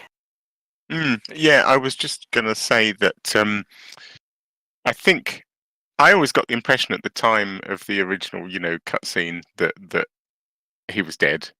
And then, there was all this sort of stuff, the name of the carrier, which I think was always just as a bit of a cock-up, that it was the name of whichever Frontier dev's carrier they happened to film the scene on. There was another one I hadn't spotted that I heard today, which was that the carrier's facing the wrong direction as well. It's side on, and yet his view is out the front window. Anyway, whatever, all these little reasons. I sort of feel like with this Galnet article, are they kind of retconning he's possibly now still alive thing? Because there's so much. I wonder if they Frontier just thought, no, he's dead, and then all the backlash, they thought, oh, we didn't make it clear enough. Wonder if we can run with this. Don't know. Maybe not. See, I've always been of the impression that until we see a body, he's alive. We did see a body. Yeah, didn't we even see? There wasn't even an identification of a body, wasn't there? Yeah, but this came as a press release from his own corporation.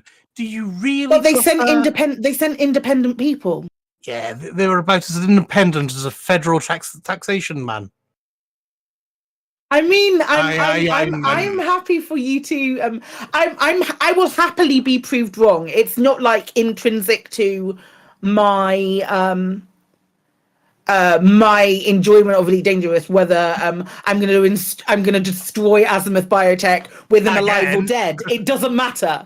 It doesn't matter. His Salvation's being alive or dead it's like one of those things as he's either going to be held accountable or we can't hold him accountable. So let's hold Torben Raidmaker accountable instead, in his stead. So I don't know. I think it's really interesting, and I think it is open for interpretation, this one. And then moving on from that, we had yesterday, Admiral Tanner received a presidential pardon, and there was much rejoicing. They decided, you know what, what Tanner did at the time, despite it being it maybe not being the right thing at the time, in hindsight, probably the right thing to do. So we're not gonna punish him anymore. That said, it is Zachary Hudson that made this executive order, which does scream of what is he doing to put himself in this good a light. That means he is messing up or trying to distract us from in the other side.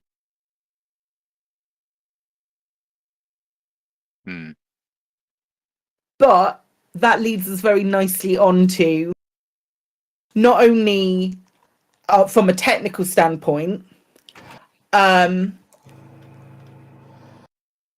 Ben is buzzing something chronic and it's making me lose my mind.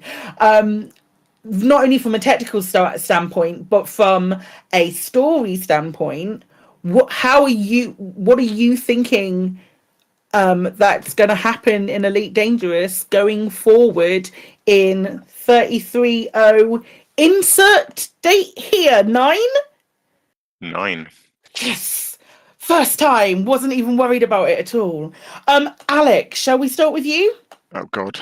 Do you want the lore? Are we talking lore here, and where the story's going to go? Yeah, let's start. We've just done Galnet. Let's start with where we think the story's going to go. Where are our predictions? Well, I guess you have to think. I suppose it ties into the game, obviously, because I feel like they've got significant things planned for update 15 and 16, and some of them might be quality of life things or whatever that don't need wrapping in Galnet, but there's clearly some big stuff that does, and so the story has to go there.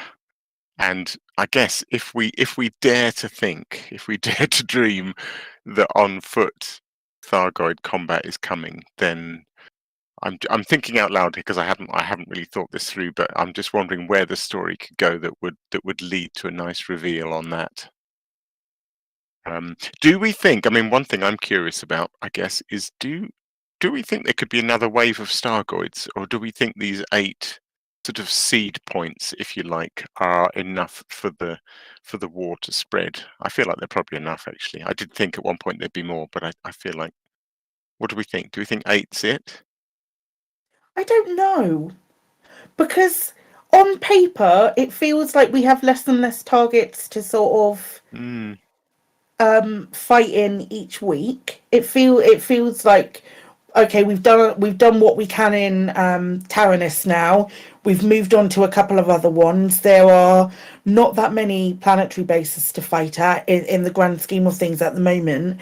So yeah, we are having losses, but at the moment there isn't anything that we can do with those losses. There isn't anything that's been discovered that we've been able to find that we can find a way to sort of turn them back round to us. Are we running out of war? Are we running out of jolly good war that we can get stuck into? I don't know necessarily that we are. It's just for me, from sort of where I've been looking, and there are still planetary bases there, and I might be incredibly mistaken in this, but it feels like we're fighting the ones that we can fight. When those ones get cleared and those ones get fixed, or we manage to send the expel the Thargoid invasion, we then have that's fine, and that sorts itself out sort of on its own at the moment. There's not really, it's something that Operation Ida found out that they can't, it's not a case that that we have to do anything to make those replenish. It's just like over a period of work. Recovery is just a tick, isn't it? Yeah, which is a bit of a shame. It is a bit of a shame. Hopefully that'll get sorted out and it'll change. It'll change at some point. But the flip side of that is the ones that we don't concentrate on and we don't save, they become Thargoid controlled. And as far as I'm aware, at the moment there isn't a way to switch those back from being Thargoid controlled. I know AXI did experiments on it and seeing if there is a way to stop them from being Thargoid controlled. Yeah, I don't think we found out yet. Anyway, does somebody else want to take where the story can go and run with it? Because the only thing I suppose I'd add on where the story goes is, I mean, this is kind of obvious, I suppose, but I feel like we're going to get Aegis back, for good or worse. Do you think so? Yeah, I think so. Fair enough. What about you, Ben? I see what Alec is going with the whole getting Aegis back. I'm just not sure I agree with it. But then it wouldn't be unheard of for governments to blatantly ignore our wishes to go off and do something that's politically expedient. So, I mean, equally, it wouldn't be unheard of for the populace to go and flip and go, oh my god, we're getting our asses handed to us. Please invite Aegis back. We didn't mean it, honest gov. I mean, what are the alternatives? We've had the sort of evil megalomaniac who thought he could fix it all by himself, and that's backfired. You can't really have another one of those because that's not very good storytelling. But I suppose you could have, a classic or not classic bit of storytelling would be to have the discredited Aidan Tanner and or sort of slightly very ineffectual government organisation come back stronger and better and do the job that Salvation cocked up. I don't know. The So Tanner Tessero team up that we all needed, like the biggest mashup in the world, better than Endgame. Is this what you're on about? Yeah. Avengers. Yeah. Avengers Assemble. Yeah. Aegis Assemble. Yeah. Yeah. I mean, speaking about Avengers, although not really, going back to the original lore, where the original Thargoids and the Guardians and stuff, wasn't it the Guardians AI that went off and did all the fighting? And then we heard nothing about the Guardians AI. Is there not a pocket of Guardians AI that could possibly come back and come in and be a completely out of left field? I'd love that. Yeah. Yes, that's missing from all this, isn't it? From the entire sort of back nearly 2 years worth of Galnet. I mean, I can't believe that they're just going to let the whole Guardian thing just be this archaeology story that's dead and dusted. They have been very quiet about it, haven't they? Surely we're going to have some Guardian stuff come back. We still have the low hanging fruit of the Grelics. We have no resolution on that as of yet, and we have these what people calling them, like apple candy or something like that. But we have those still there that apparently Palin and Ramtar are looking at and looking to see what can be done of them. I think they are the things that hold the key. And that's your Guardian tie-in, I reckon. Yeah, okay. No, good point. Yeah, no, we have Grelics, we have possible Guardian resurgence. What other sort of pieces have we got in the puzzle? Or some like weird hybrid of Guardian and Thargoid technology that we can use, especially with Sojourner, with all her hybridness with the human. She's effectively, in the loosest possible terms of the word, she's a human Thargoid hybrid, in very, very inverted commas. Did anyone listen to, I think it was last week's Witch-Based News, or it might have been a special before that from the Burr Pit. So Burr had has been continuing his speculation on D2 and the idea that D2 could, I think, if I remember rightly, his thinking was that maybe update 14 would be a power play update, including the Thargoids, and that D2 could be the equivalent of the figurehead or the spokesperson for the Thargoid side of that bit of power play. I'm not sure I buy it, but it was interesting.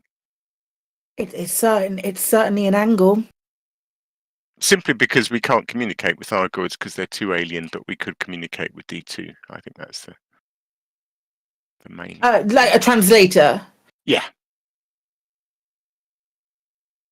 I certainly feel like that. The hybrid aspect of it is very interesting. I don't know that I would like it. I really like this idea that Thargoids are alien and their thinking is alien and we will never be able to communicate with them. I feel like the minute we can start delivering pamphlets or whatever it is you do in power play to Thargoids, it'll all get a bit silly. And I really want to deliver. I really, really want to deliver mugs to Thargoids now, and that's the play. That is the power play that we always needed in this game. I can see another variant of Too Hot, Too Messy where we have to take mugs to every single Thargoid. Drop it in on their bases as well. Yeah. What happens when you put a mug in a base? They must have tried that, surely. Oh, like someone definitely has. How caught up are you, Fozza, on the happenings and what's been going on? Yeah, so Guardian technology. That's probably about as far as I got. Okay. No, I mean I'm up to date in terms of what's happened since the blast, and I'm pretty much up to date with the stuff that's come out. But there's a massive gap between what's happening now and probably about the last 6 months. So I'm probably not the one to add in much in this one, apart from throwing in sort of like stuff from left field and things like that. But I mean, would we like to see? Because I'm just trying to think about what sort of stuff you have in films, and normally when you're going up against an incredibly powerful faction, think of like the miniseries, there's always like that sort of that mini group within the alien race that's prepared to help you out.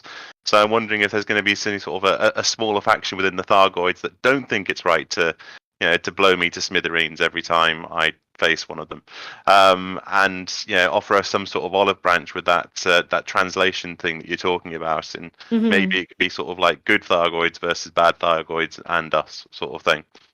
So we talked about that sort of last year, didn't before that all went through, because we had everyone going, all Thargoids are bad and that kind of thing, and then we had Joyce Sen with her podcast or her cast, whatever it was, and they sent off that megaship to go and talk to the Thargoids and saying, what if there is an equivalence within the Thargoids saying the same thing, like humans are friends, not food, that kind of stuff.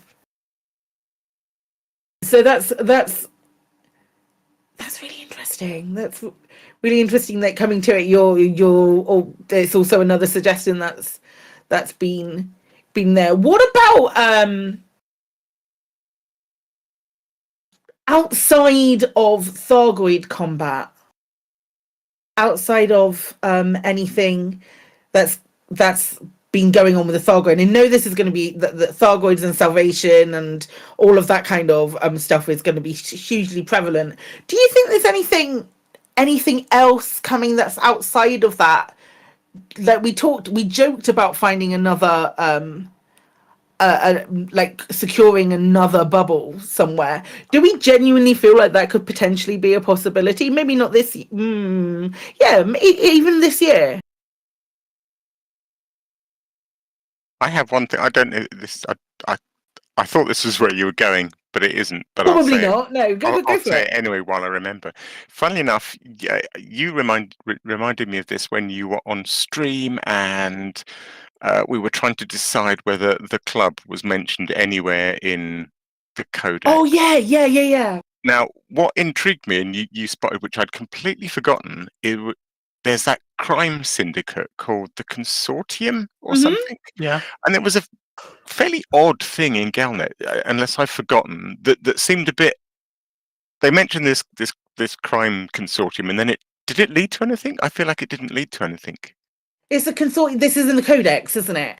Yeah, but it was in Galnet, and it popped up at a time when there was a lot else going on, and then suddenly there was this random Galnet about this crime syndicate called the Consortium, and was there a CG to do with it? And it just seemed so out of the blue and irrelevant. And then they got another, it was after that, it was around that Galnet article that they got put into the codex, and then nothing came of it. Yeah, why are they so important? I feel like we don't yet know why they're so important. It seems odd that they have this massive entry in the codex.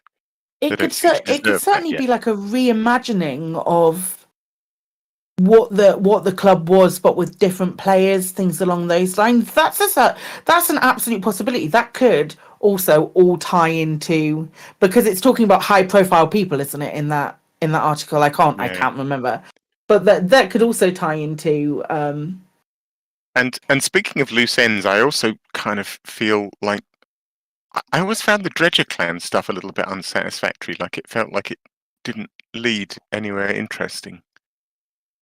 But maybe that's just me.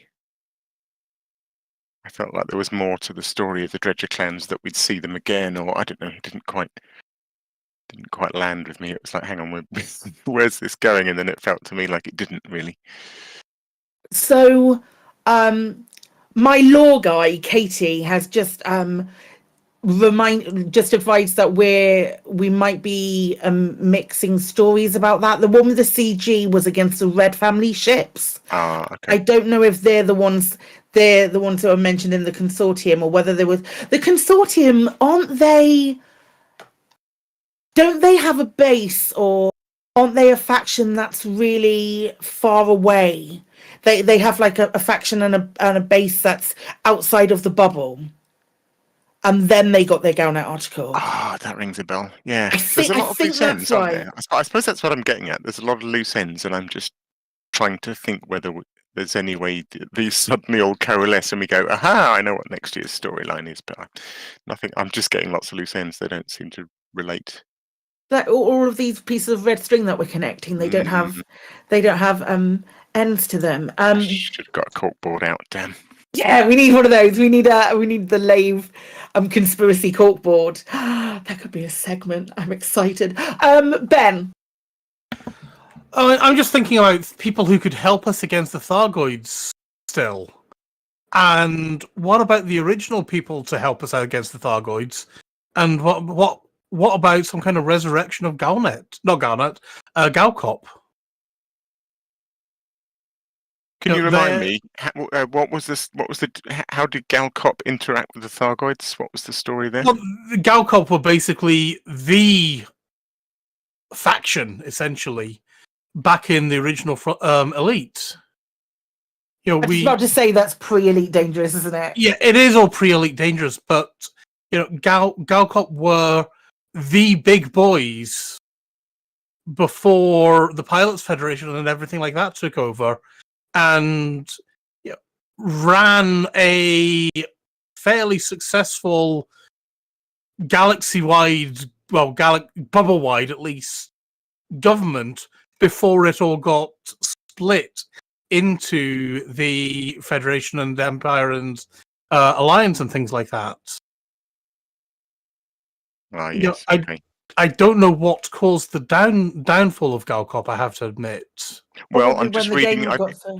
If the wiki's true, it says Galcop played a significant role in the first conflict against the Thargoids in 3125, but the focus on military involvement at the expense of trade left it economically exhausted, allowing the other two superpowers to lure away existing and prospective member worlds. Combined with a corruption scandal that disgraced officials at the highest levels, Galcop diminished rapidly before dissolving its charter in 3174. And just to clarify, that's not based on Elite Dangerous. It's not Elite Dangerous. No.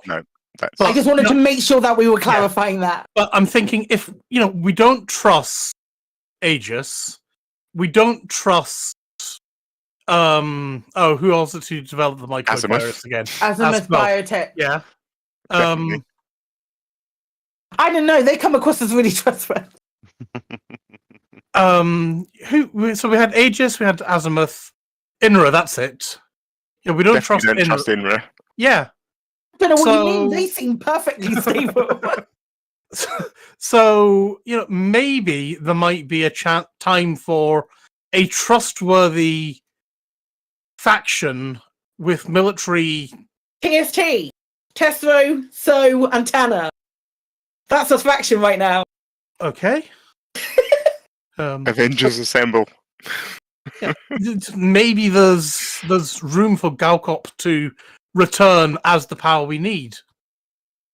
Do you feel like easy? Do you feel like Galcop were trustworthy, having not played that game, or really delved into any lore that is outside of Elite Dangerous canon? Do you feel that Galcop were trustworthy?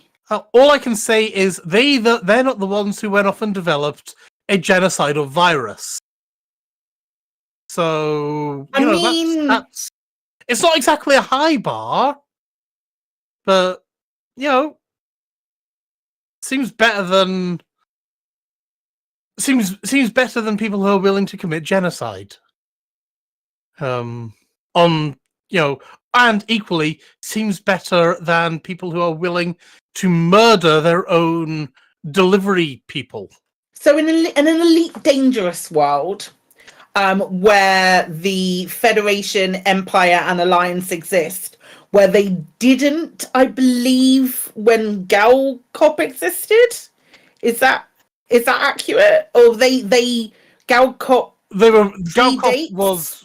Galcop predates it and things like that. Okay, so there would need to be something that, if you're saying that, there would need to be something again that all superpowers would agree on in an Aegis format along the lines of Aegis. But what would make Galcop, or whatever this new iteration of Galcop, what would make them different to Aegis and make them more trustworthy? The fact that they didn't go off and commit genocide. Did Aegis commit genocide? Was it Aegis or was it INRA? Is there a difference? INRA. Well, isn't there? Not really in my book. Okay. I just thought my understanding was that Aegis were the ones doing the research. I've always been of the opinion it's kind of potato. Okay. Aegis. Yeah. Let's call the whole thing off.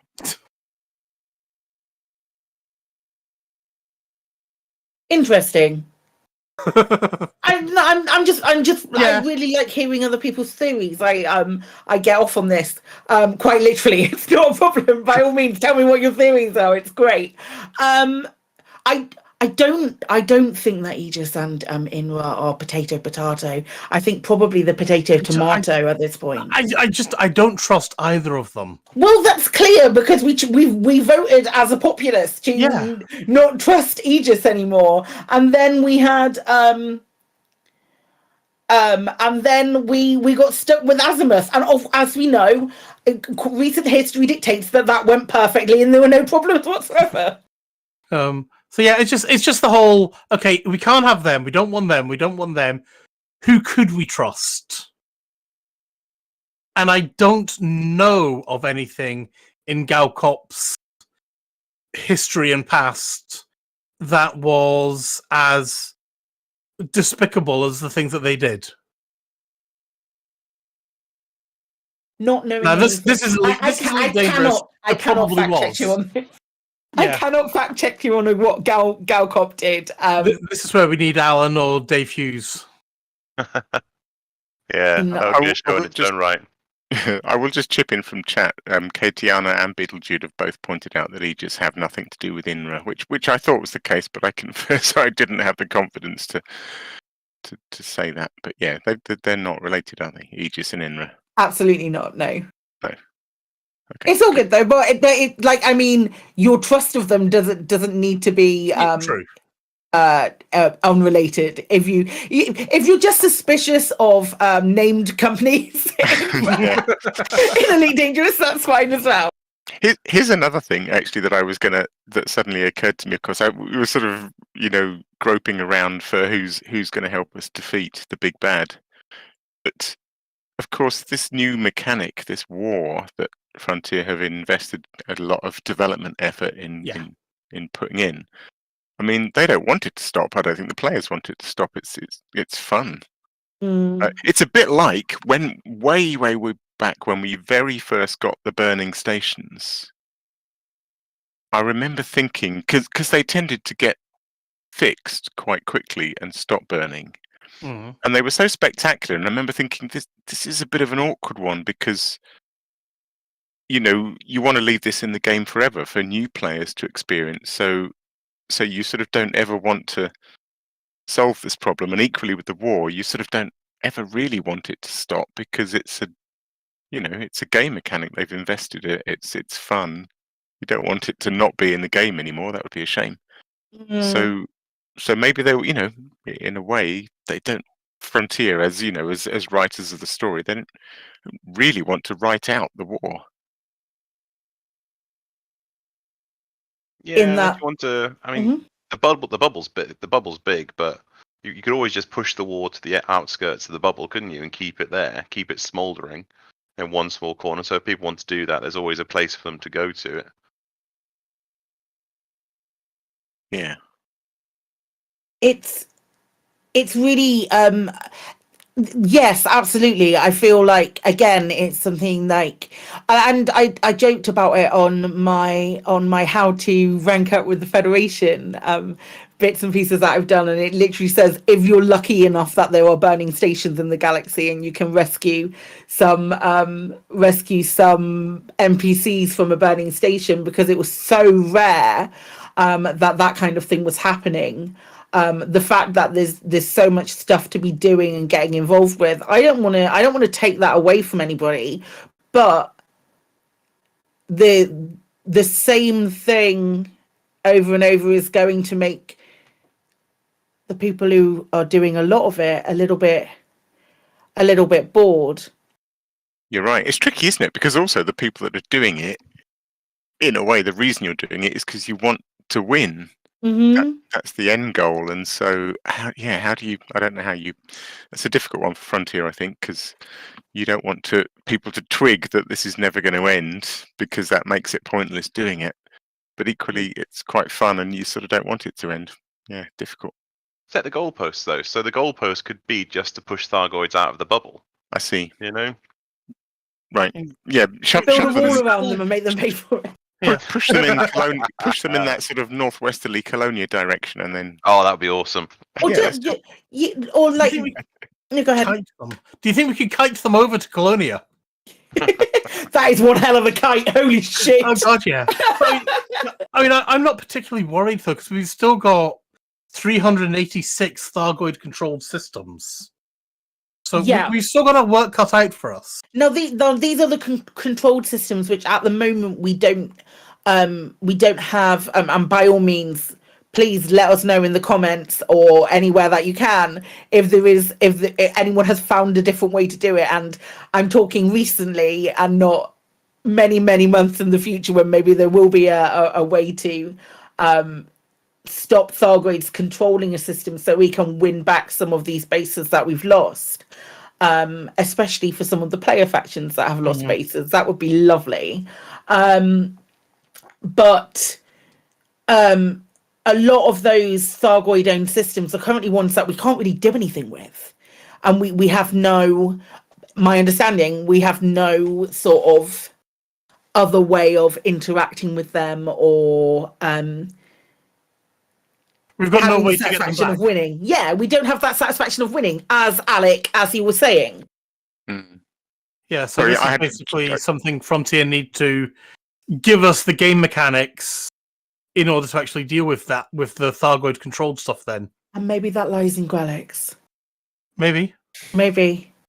You don't think, Or some more CG. sorry, I'm just thinking, could Grelix give us the means to deal with maelstroms? That's what I think. That's what I think as well. I think I think. Okay, one thing I think that will come, talking speculation for the new year, is that I think what Grelix are going to give us is some kind of, at the very least, caustic resistant hull, so that you can forget. You can, say no worries about caustic damage when going into the maelstrom. Yeah. And then the only other thing, I say the only, it's a massive thing, but the other thing we're then missing is the ability to get past this force that pushes us back out when we get close. And do you think Grelix could give? You know how we've got the neutralizer. Yes, it feels a bit like a neutralizer. Could we get another equivalent of that? Yeah, that would do it actually. So we've already got caustic resistant cargo racks. So extend that to the entire hull, and then a big a big F-off force neutralizer. Those could both come from Grelix research. Can I backtrack on something you said? Yeah, absolutely. Feel free. Ben, which is something that's been on my mind. It's just an incidental thing, but it intrigues me. So, 300 odd Thargoid-owned systems, is that right? 386, yeah. Okay. So doing some maths in my head, that's 40 odd per maelstrom. I mean, I know they're not necessarily evenly distributed. What I don't get is if you go to the galaxy map and you sort of zoom out a bit so that you can see, and arrange the galaxy map so you can see all 8 maelstroms arranged on your screen. And if you have all the markers turned on that show all the systems that are in one of the 4 Thargoid states, it doesn't look like there's anything like 40 per maelstrom. What am I missing? Do you know what I mean? Next time you're at the galaxy map, have a look. Maybe I'm wrong, but it looks like there's about 10 per maelstrom. So I don't get. It doesn't look like that many. Yeah, you're. But there ought to be 40 per maelstrom to add up to 300 odd systems. So I don't quite get it. Yeah, I'm just trying to do what you're saying in the galaxy map just now.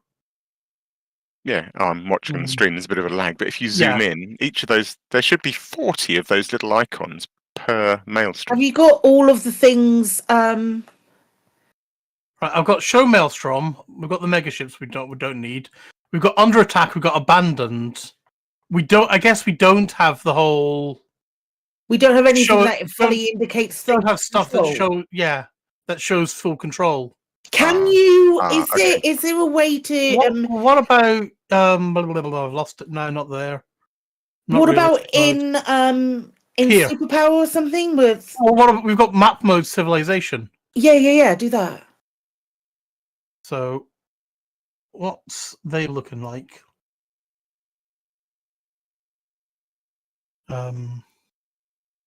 Sorry, I am aware this makes for great radio. I'm sorry. We're just curious. So if you uncheck everything that isn't, Well, I'm getting rid of the non, and Thargoids are green.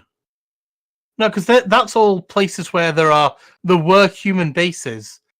Terrakoff is saying Thargoid war mode. Does that highlight all the systems? That's what I was in. Okay. Sorry, listeners, this maybe isn't very interesting. Yeah. Sorry, we're just trying to find. I was trying to visualize nearly 400 systems, and I was failing miserably. Anyway, it could just be that they're not showing us stuff that we can't do anything with yet. Yeah. Because all we can basically see is places where there are stations that are being attacked, stations that are buggered, and they're not showing us the other things, are they? So yeah.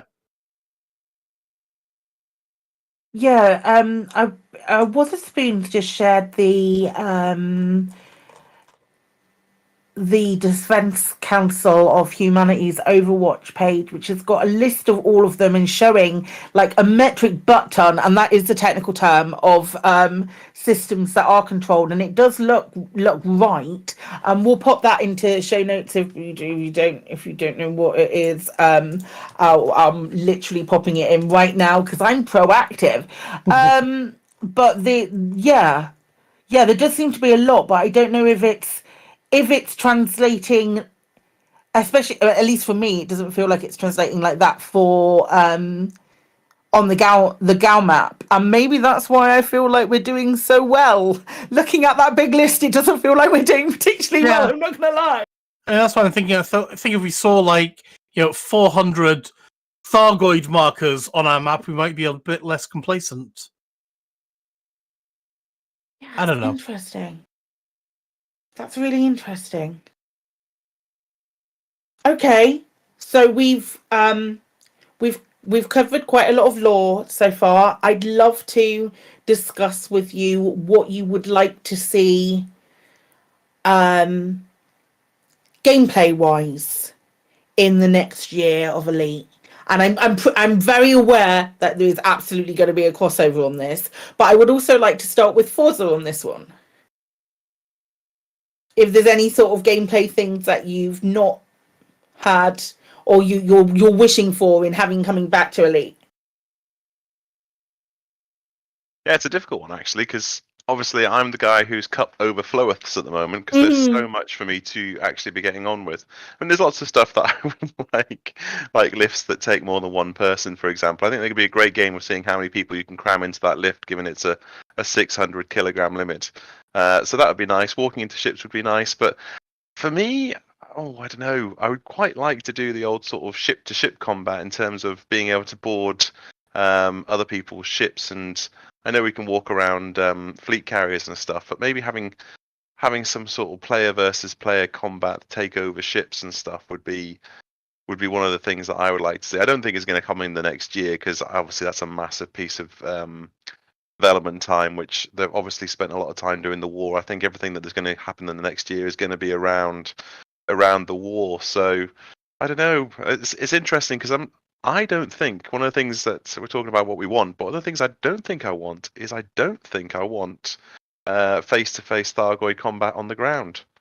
Why is that? I'm curious. I like the faceless enemy. I think it's scarier being a faceless enemy than coming out and being yet another thing that we've seen from Starship Troopers or something along those lines. I mean, Hollywood does a great job of providing us with many and varied different alien archetypes that you can go after. Yeah, the Thargoids are something that unique to us, unique to Elite, and I don't know. I mean, what are you going to do? You're going to put a little Thargon on wheels, so it's a SRV or something similar. I just don't think they're going to be as good as what we've actually got up in space. So for that side of things, I don't know. I wouldn't really be up for it. Unless they do something, a completely different sort of design of a Thargoid that looks cool on the ground. I don't know where you'd go with that one. So I think, there's certainly plenty for me to be getting on with for the next year, trying to play catch up. But from that side of things in the war, no, it's going to be interesting to see where they take it. Nice. That's a really interesting perspective. I go through like days of completely agreeing with you and then also wanting to shoot a Thargoid in the face with a pistol. What's to say you haven't already shot a Thargoid in the face? Hybrid is the big theme. Yeah, absolutely. It's I don't know. It's a very difficult thing to try and get something unique in this day and age. And I do think what they've done with the Thargoids out in space and the sounds and the way they act and everything else is purely something that's elite and elite dangerous. If they go down to trying to get something that interacts on planets, I'd be hard pushed to think of anything that we haven't seen some sort of likeness of before. Yeah. I know we've spoken before on here and on other podcasts that I have done about Thargoids, talking about the fact that maybe the ships themselves are just the Thargoids, which means, oh my god, they're absolutely massive, but also we're already looking at their faces. We're already seeing them for what they are. There's no other bit of a Thargoid to see. We've experienced what it is there. So but then I also go through that phase of, like, again, I wanting my own Starship Troopers moment of having a group of us with many Daka cannons and just shooting at wave upon wave and then a big boss at the end.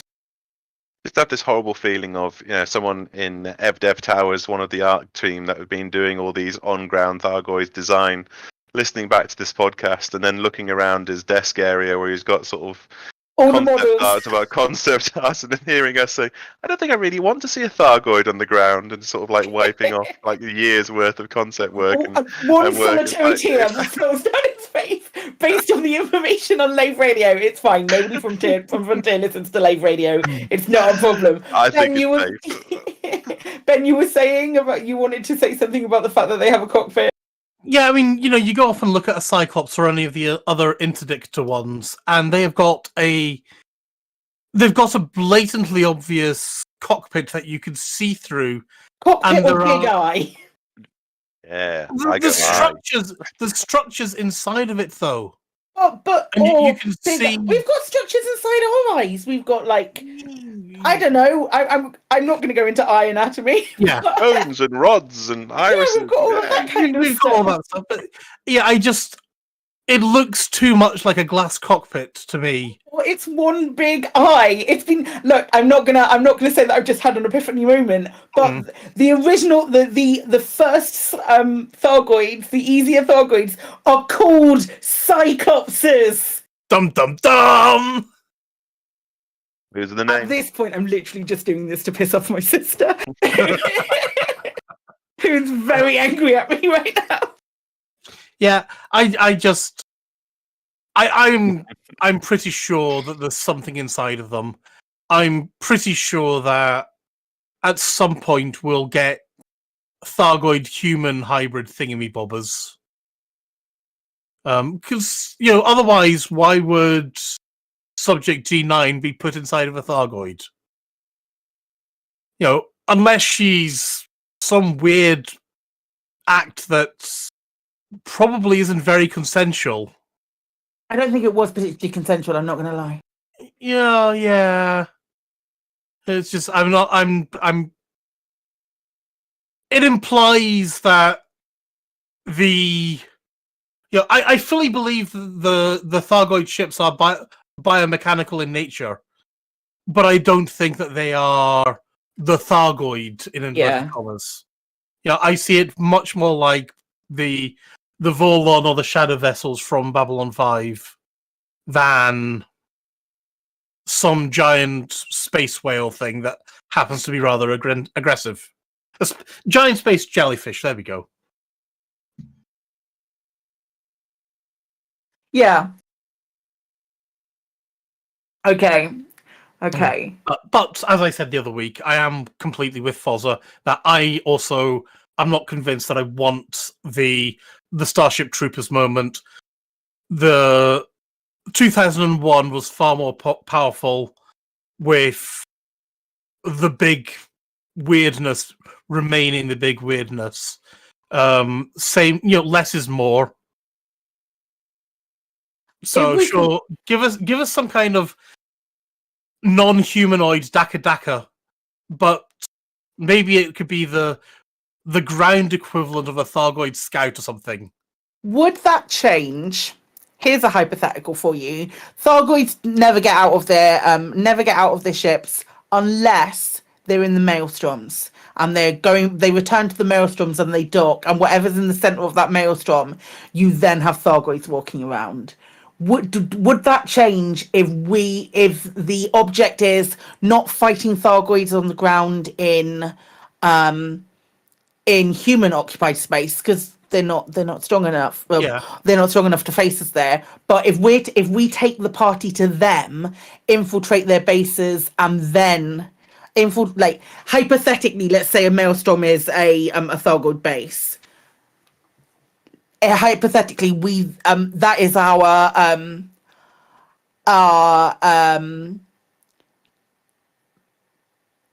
Odyssey content is actually infiltrating the inside of these maelstroms, getting out of our ships, and then start blasting. Would that change would that be a happy medium for you? That's the question I'm trying to pose. We'll go to Alec. Yeah. But go to Alec. The only thing I was going to add to that is the idea of I think some of this was in chat and some was what Fuzzer was saying, but the on-foot Thargoids, it's very difficult for those to live up to our imagination. And like you say, we've seen it all before with Starship Troopers and things. So thinking about it, they could be a bit of a disappointment. But if the only place you saw them was on the Thargoid mothership, that gives you the opportunity to cloud them in smoke. And I know Psychic will have a go at me here on what's the word, accessibility issues. But imagine if the mothership was full of strobe lights. No, absolutely the fuck not. okay, it's a shame because it would be awesome. But imagine imagine if you could only ever see the Thargoids in bad light and strobe lights. If you can only see them like dim lighting and like timed effects under the consultation of an accessibility advisor, I am all for. However, just flashing a light in someone's face is just like in 2023 that is a piss poor attempt at doing something. I mean, you've got I think you've got the Jaws or the Alien effect that we want, and those characters were all gained by being bloody hard to see. I think like our opportunity here is to, but I say our opportunity there, but like from a speculation standpoint, the opportunity is there to make this something that is sufficiently spooky, sufficiently scary, sufficiently like actually feeling like sufficiently deadly and alien in that people genuinely get you're giving commanders the opportunity to opt in or opt out, and that would be a real end game on foot PvE content, something along those lines.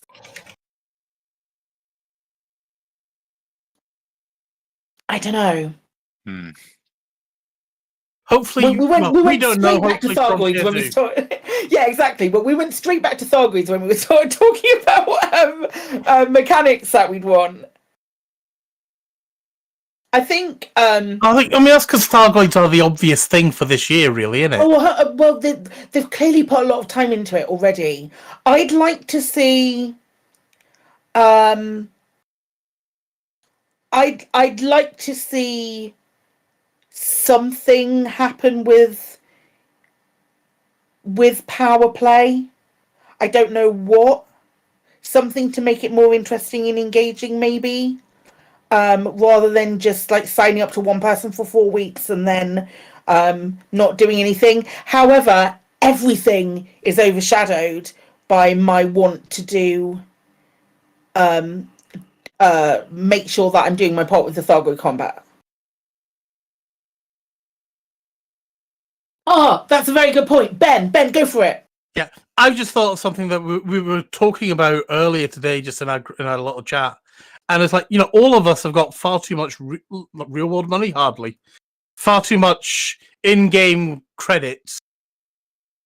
And we all agree that engineering is a bit of a grindy ball ache. And I think, we were just talking about the idea of, what about if we went off and gave somebody a stupid amount of money to give us a pre-engineered widget, and he would, a bit like how you can get the G1 to 5 things, or the pre-engineered suits, but just rank that up all the more so, and make them less scarce, and make them more expensive, and make us not have to do that bloody grind. I think we'd all be rather happy. Yeah, I mean, my money in game is utterly pointless. Well, it's interesting. I suppose I'm in an in-between state. I've got about 2.5 billion. So I don't have enough for a fleet carrier, but I don't particularly want one. Yeah, but you're saying that to me. But ignoring the fleet carrier, 2.5 billion is a ludicrous amount of money. I have literally nothing to spend it on. No reason to earn any more. No reason to give a shit if I lose some. It's absolutely meaningless. And so, yeah, like you were saying, I would gladly pay $500 million for a jump assist suit. Yeah. Gladly. Yeah. Although I think we were talking in chat earlier on, and you're right, the economy in Elite Dangerous is a bit messed up when a suit costs more than a Sidewinder. Yeah, that's just crazy talk. The ships, the thing that also makes me laugh with that is that there is a possibility for a ship to have 2 power regulators in it, 2 working power regulators in it if you find a crash ship on the ground, and yet one of those power regulators powers an entire base. the economy there's a bit off as well. Yeah. Then again, I mean, breaking through the barriers of space and time should be rather power intensive. Quite. And obviously, we're obviously breaking all of those rules by doing frameshift drives and traveling faster than light. So yeah, I can understand why it needs a few of them. Yeah, but why are they so cheap to buy the ship then? Because reasons. Maybe I'm gonna buy a whole base. I'm gonna buy a whole base for the cost of a Sidewinder. Yeah. Maybe it's all Pilots Federation conspiracy. They're heavily discounting. Nah, it's a Galpop conspiracy. Yeah. Yeah, even sort of like, yeah, they're just discounting everything. What was the other thing that I was going to say? I really don't like EVE Online. I'm going to kill Epiphus and other thing.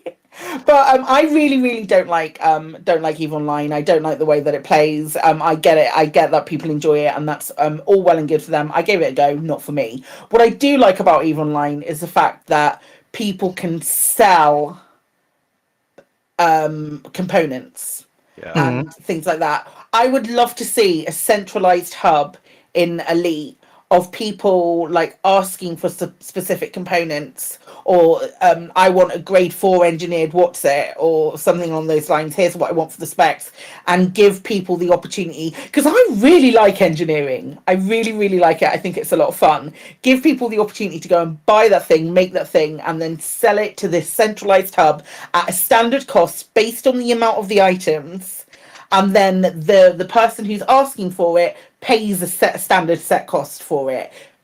I think that would be a really interesting, fun mechanic. There you go, guys. You've heard it here first. Lave is the new jitter.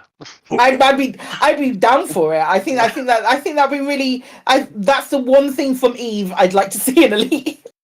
And we could. It's basically an auction house, isn't it? Yeah. A little bit. I really don't want it to be something that.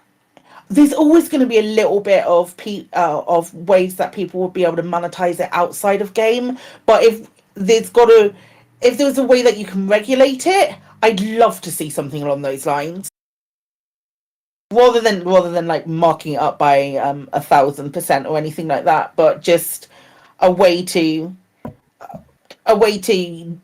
use the extra material, especially because a lot of people, I know a lot of folks who max out on for engineering materials a lot. I am not that person, but I know that there are people who do.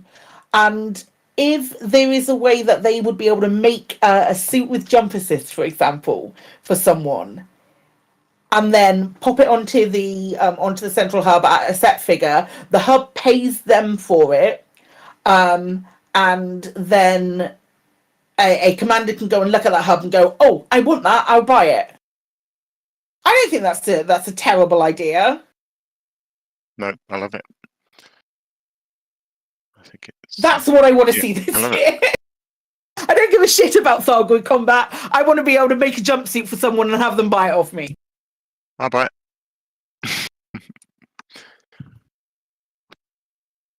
Unless anybody else has anything that they wish to add, I think we should probably move over onto our shout-out section. By all means, speak now or forever hold your peace. Well, I didn't really get to say what I wanted game dev-wise in the Well, new year. you do that then, Alec. But it's really simple. Bug fixes, please and thank you. Stop working on new features. Fix the old bugs. Thank you. Ooh, boring. God, you're such a nerd. I'm so sorry, I didn't mean that. Hold on though, Alec. What bug fixes is really keeping you up at night? Oh, there's loads, Alec. I know these. I mean, I quite like it if the shadows didn't flicker quite so much. I quite like it if the mining scanner thing worked properly. Oh God, I could, if I sat down for half an hour, I could write out 50 of them. Alec will just go through the bug report and be like, "Yep, that affects me. That affects me. All of these affect me." Yeah, just go to the issue tracker. There's loads. There's loads, and there's more every minute. I mean, just stop doing new stuff and fix the bugs. Would be my wish for the next year. But there you go. Okay, so fingers crossed, bug fixes. Come on, Frontier. We believe. We have the patience. We can believe. So we will move on to the shoutouts now. I'm so sorry, Alec, for leaving you out there. My apologies. That's right. We will say that while the team on Dex Island take a well-earned break before their Series 2 return, there's plenty of material to fill the void. Point your audio assistant to your favourite podcast app, including Spotify and Audible, and search The Dex Legacy. There you'll find bonus edition interviews with cast members and with the writer, Emily Inkpen. There's also plenty of bonus materials and merch at thedexlegacy.com. All proceeds go towards the making of Season 2. Our sister station, Hutton Orbital Radio, broadcasts on Thursdays from 2030, 8:30 p.m. You can tune in at twitch.tv/Hutton Orbital Truckers, or for just the audio at radio.forthemug.com. For the discerning commander who likes a bit of CQC action, you can check out the CQC Discord at discord.me/Elite Dangerous CQC. We are also giving shout outs to the following Elite Dangerous podcasts which have appeared over the last year or so. Our standard regular contributors. We have Flight Assist, which you can still listen to all the old episodes. I'll watch this space. Hopefully we might give you something at some point. The God Frequency and Loose Screws. Following this, we have the latest Galnet News Digest as provided by Commander Wotherspoon and Commander Beetlejude. Thanks to those who have chipped in on Twitch chat and the in-game commanders. Who have you had with you today?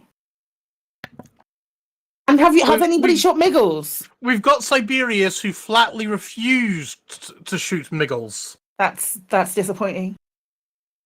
So, we were like, yeah, please shoot Miggles. I'll hold him down for you. And like, no, I just want to come and wave at him. So, we admire his passivity. Beautiful. Even if we did want to see Miggles die. Only love, not war here, then, I understand.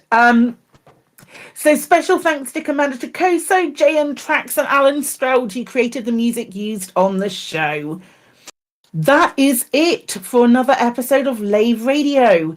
If you would like to get in touch with the show, then you can email info@laveradio.com, hit us up on facebook.com/laveradio, tweet Lave Radio on Twitter, toot Lave Radio at spacey.space on Mastodon.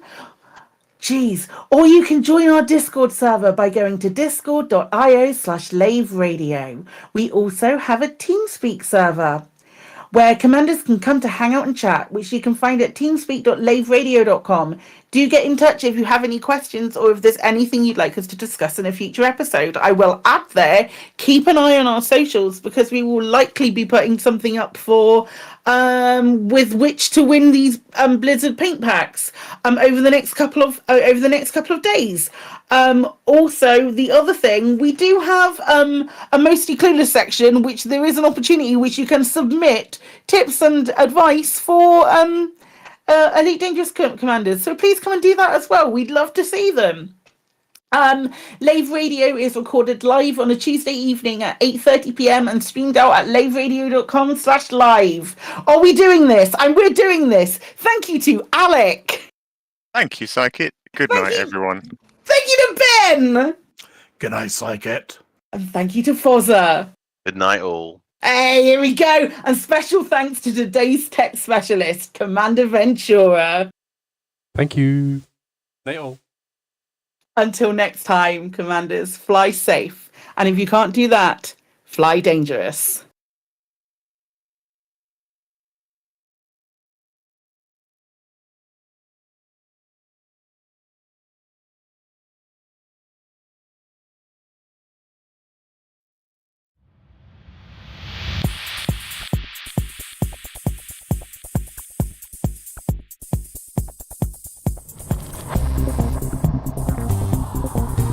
Is your life like this? Sounds like someone having an orange inserted.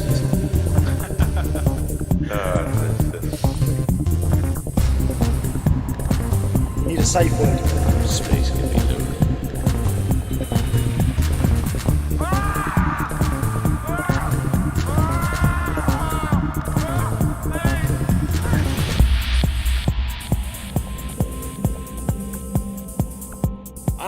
going to see the galaxy.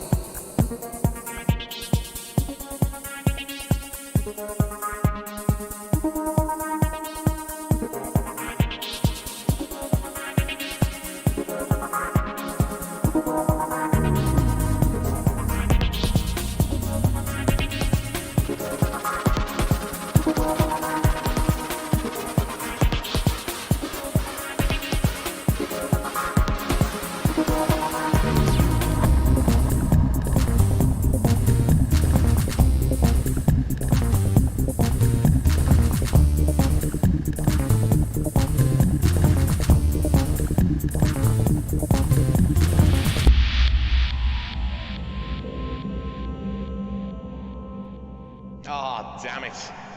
No worries, guys. Hold the fort for 2 seconds. I'll be right back.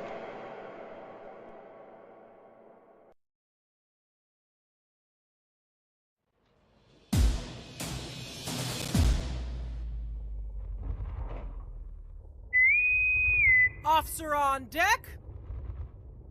As you were, pilots, I'm Commander Kinetic Impulsor from Guard Frequency Response, here with the essential tips to get you around the deep black and back home again. Today I'm briefing you on basic anti-Xeno combat in Elite Dangerous. We noticed some of you rooks having some issues with this, so we scheduled this training. Knowing when you're ready to take on the Thargoids can be the difference between your future as a part-time seat cushion deformer and a background temperature sensor anomaly. Let me just start by saying that I'm giving this briefing under protest and against my better judgment and after having my arm twisted. Because if you're a nugget, you've got no business tangling with some plant/bug hybrid that wants to cover you in goo that has a pH so high it needs to be written as an exponent. Yeah, I know that pH is technically already an exponent, but that was the joke. You know what? Just shut it. Just shut it. As I was saying, anti-Xeno combat is not for the faint of heart or the slim of wallet. However, it's come to my attention that the fate of humanity is at stake, and that killing Thargoids is some of the most lucrative work out there. So I suppose that the prospect of fatter wallets and the survival of the species might bolster some rookie hearts. However, as much as my gruff demeanor and cavalier attitude suggests otherwise, I would rather not have all of you end up as pockmarks on space rocks. So there are going to be a few prerequisites if you want to stay in this particular course. First, if you don't have 400 million guinea quids in your space buck account, there's the door. I'm serious. Go. You can't afford this fight. Second, are you ranked as a scout or better with the Pilots Federation Exploration Division? No? Get out. Door. Now. You're not experienced enough for this fight. Third, have you sold cargo to 5 or more black markets? Yeah, I mean it. You can tell I'm serious about this because I didn't try to make up a coy euphemism for black market. How can you tell how many black markets? Fine, hang on. Go to your right-hand panel, Home tab, choose Codex, choose Commander, choose Stats, and click on Smuggling. If the number of markets is 5 or bigger, you can stay. If not, there's the door. Don't let it hit you where the dark wheel splits you. Do you have a Crate Mark II or can you get one? No, you don't have to have a special system permit or a faction reputation score to get one. Just cold hard cash, and yes, you can buy it with part of your 400 million. Finally, do you have a smattering of raw data and manufactured engineering materials? Specifically, do you have iron, sulfur, and chromium? Do you have modified consumer firmware, specialized legacy firmware, and security firmware patches? Do you have flawed focus crystals, mechanical equipment, mechanical components, conductive components, hybrid capacitors, grid resistors, and precipitated alloys? Can you get them? Do you know what they are? No? Get off my deck. Go see the galaxy a bit before the Thargoids melt it all. Okay, everybody set? Nobody still here who's unqualified? You're all unqualified, but like really unqualified. No? Alright, here goes. First things first. Go buy that Crate Mark II. Not the Phantom. Mark II. Upgrade your skin to the military-grade alloy armor and A-rate all the other core components. But Commander, I can save weight by D-rating, blah, blah, blah, blah. Nah. A-rate it all and stop arguing with me. For the optionals, pick a standard size 6 shield, a size 6 cargo bay, 2 5D hull reinforcements, a 4D and a 3D module reinforcement, a 3C Xeno multi-limpet controller, and another 2D hull enforcement. I don't care what you do with the size 1 slot. Get a large beam laser turret for the centerline hardpoint and leave the rest empty for now. Then grab A-class shield boosters for 2 of your utility slots and leave the other 2 slots for later. You can get the ship, the armor, the cargo hold, most of the hull and module reinforcements, the shield bank and boosters, and the beam laser from Denver Station in the ANSI system. For the rest of the stuff, you can use the inara.cz data site to locate the other components. If you don't know what that is, go listen to the Nuggets briefing on third-party data sites. I'll wait here.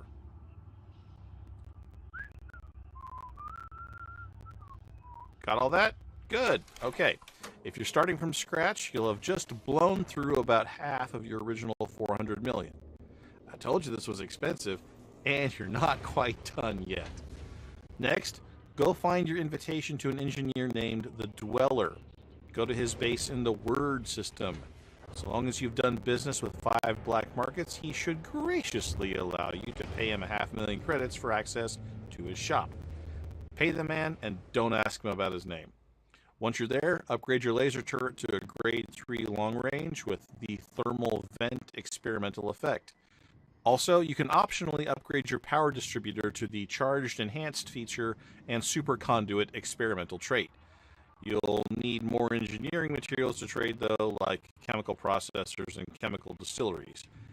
Inara will explain everything. Once you've got that sorted, check your computer for an invitation from Felicity Farseer. But before you set a course for the DCET system, it is vital that you set your IFF transponder to private or solo. Do not, under any circumstances, jump into DCET with your trampin mode. I repeat, do not go to DCET in open. Are you all reading me 5x5? I need an acknowledgement from each of you. Good.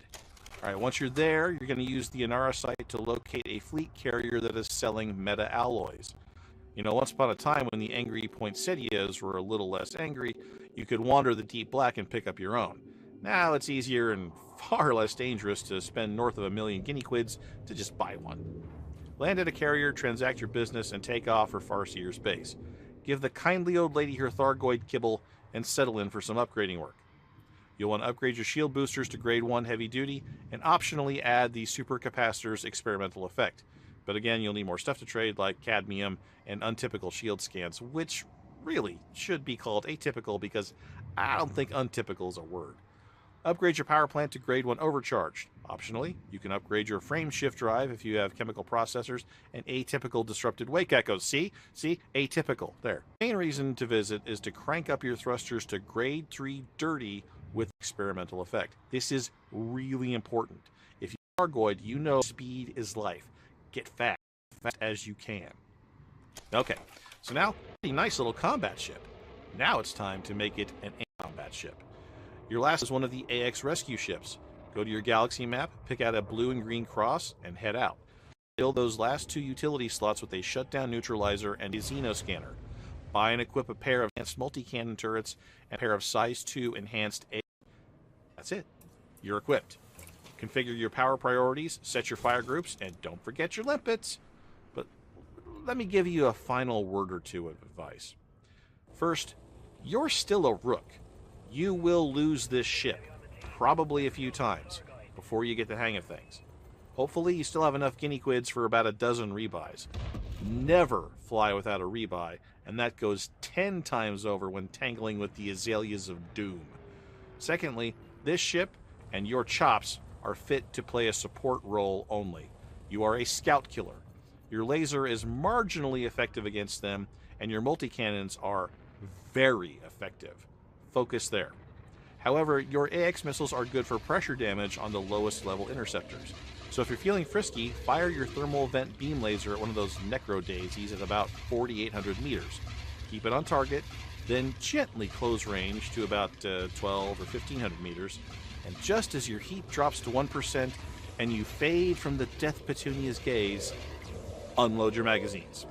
Just be prepared to run when it roars. Third, stick to planetary base defenses if you can. There won't be any Thargon swarms, you can land to repair and rearm, and there will be help for you in the form of non-commander AX pilots. Last, watch out for that caustic damage. In this ship, your best bet is to disengage from the furball, clear your targeting computer by selecting target ahead with your nose pointed into empty space, and pickling off a decontamination limpet. You did remember your limpets, didn't you? It'll take a few seconds, and the Thargoid scouts like to shoot them off your hull for target practice, so make sure the procedure completes.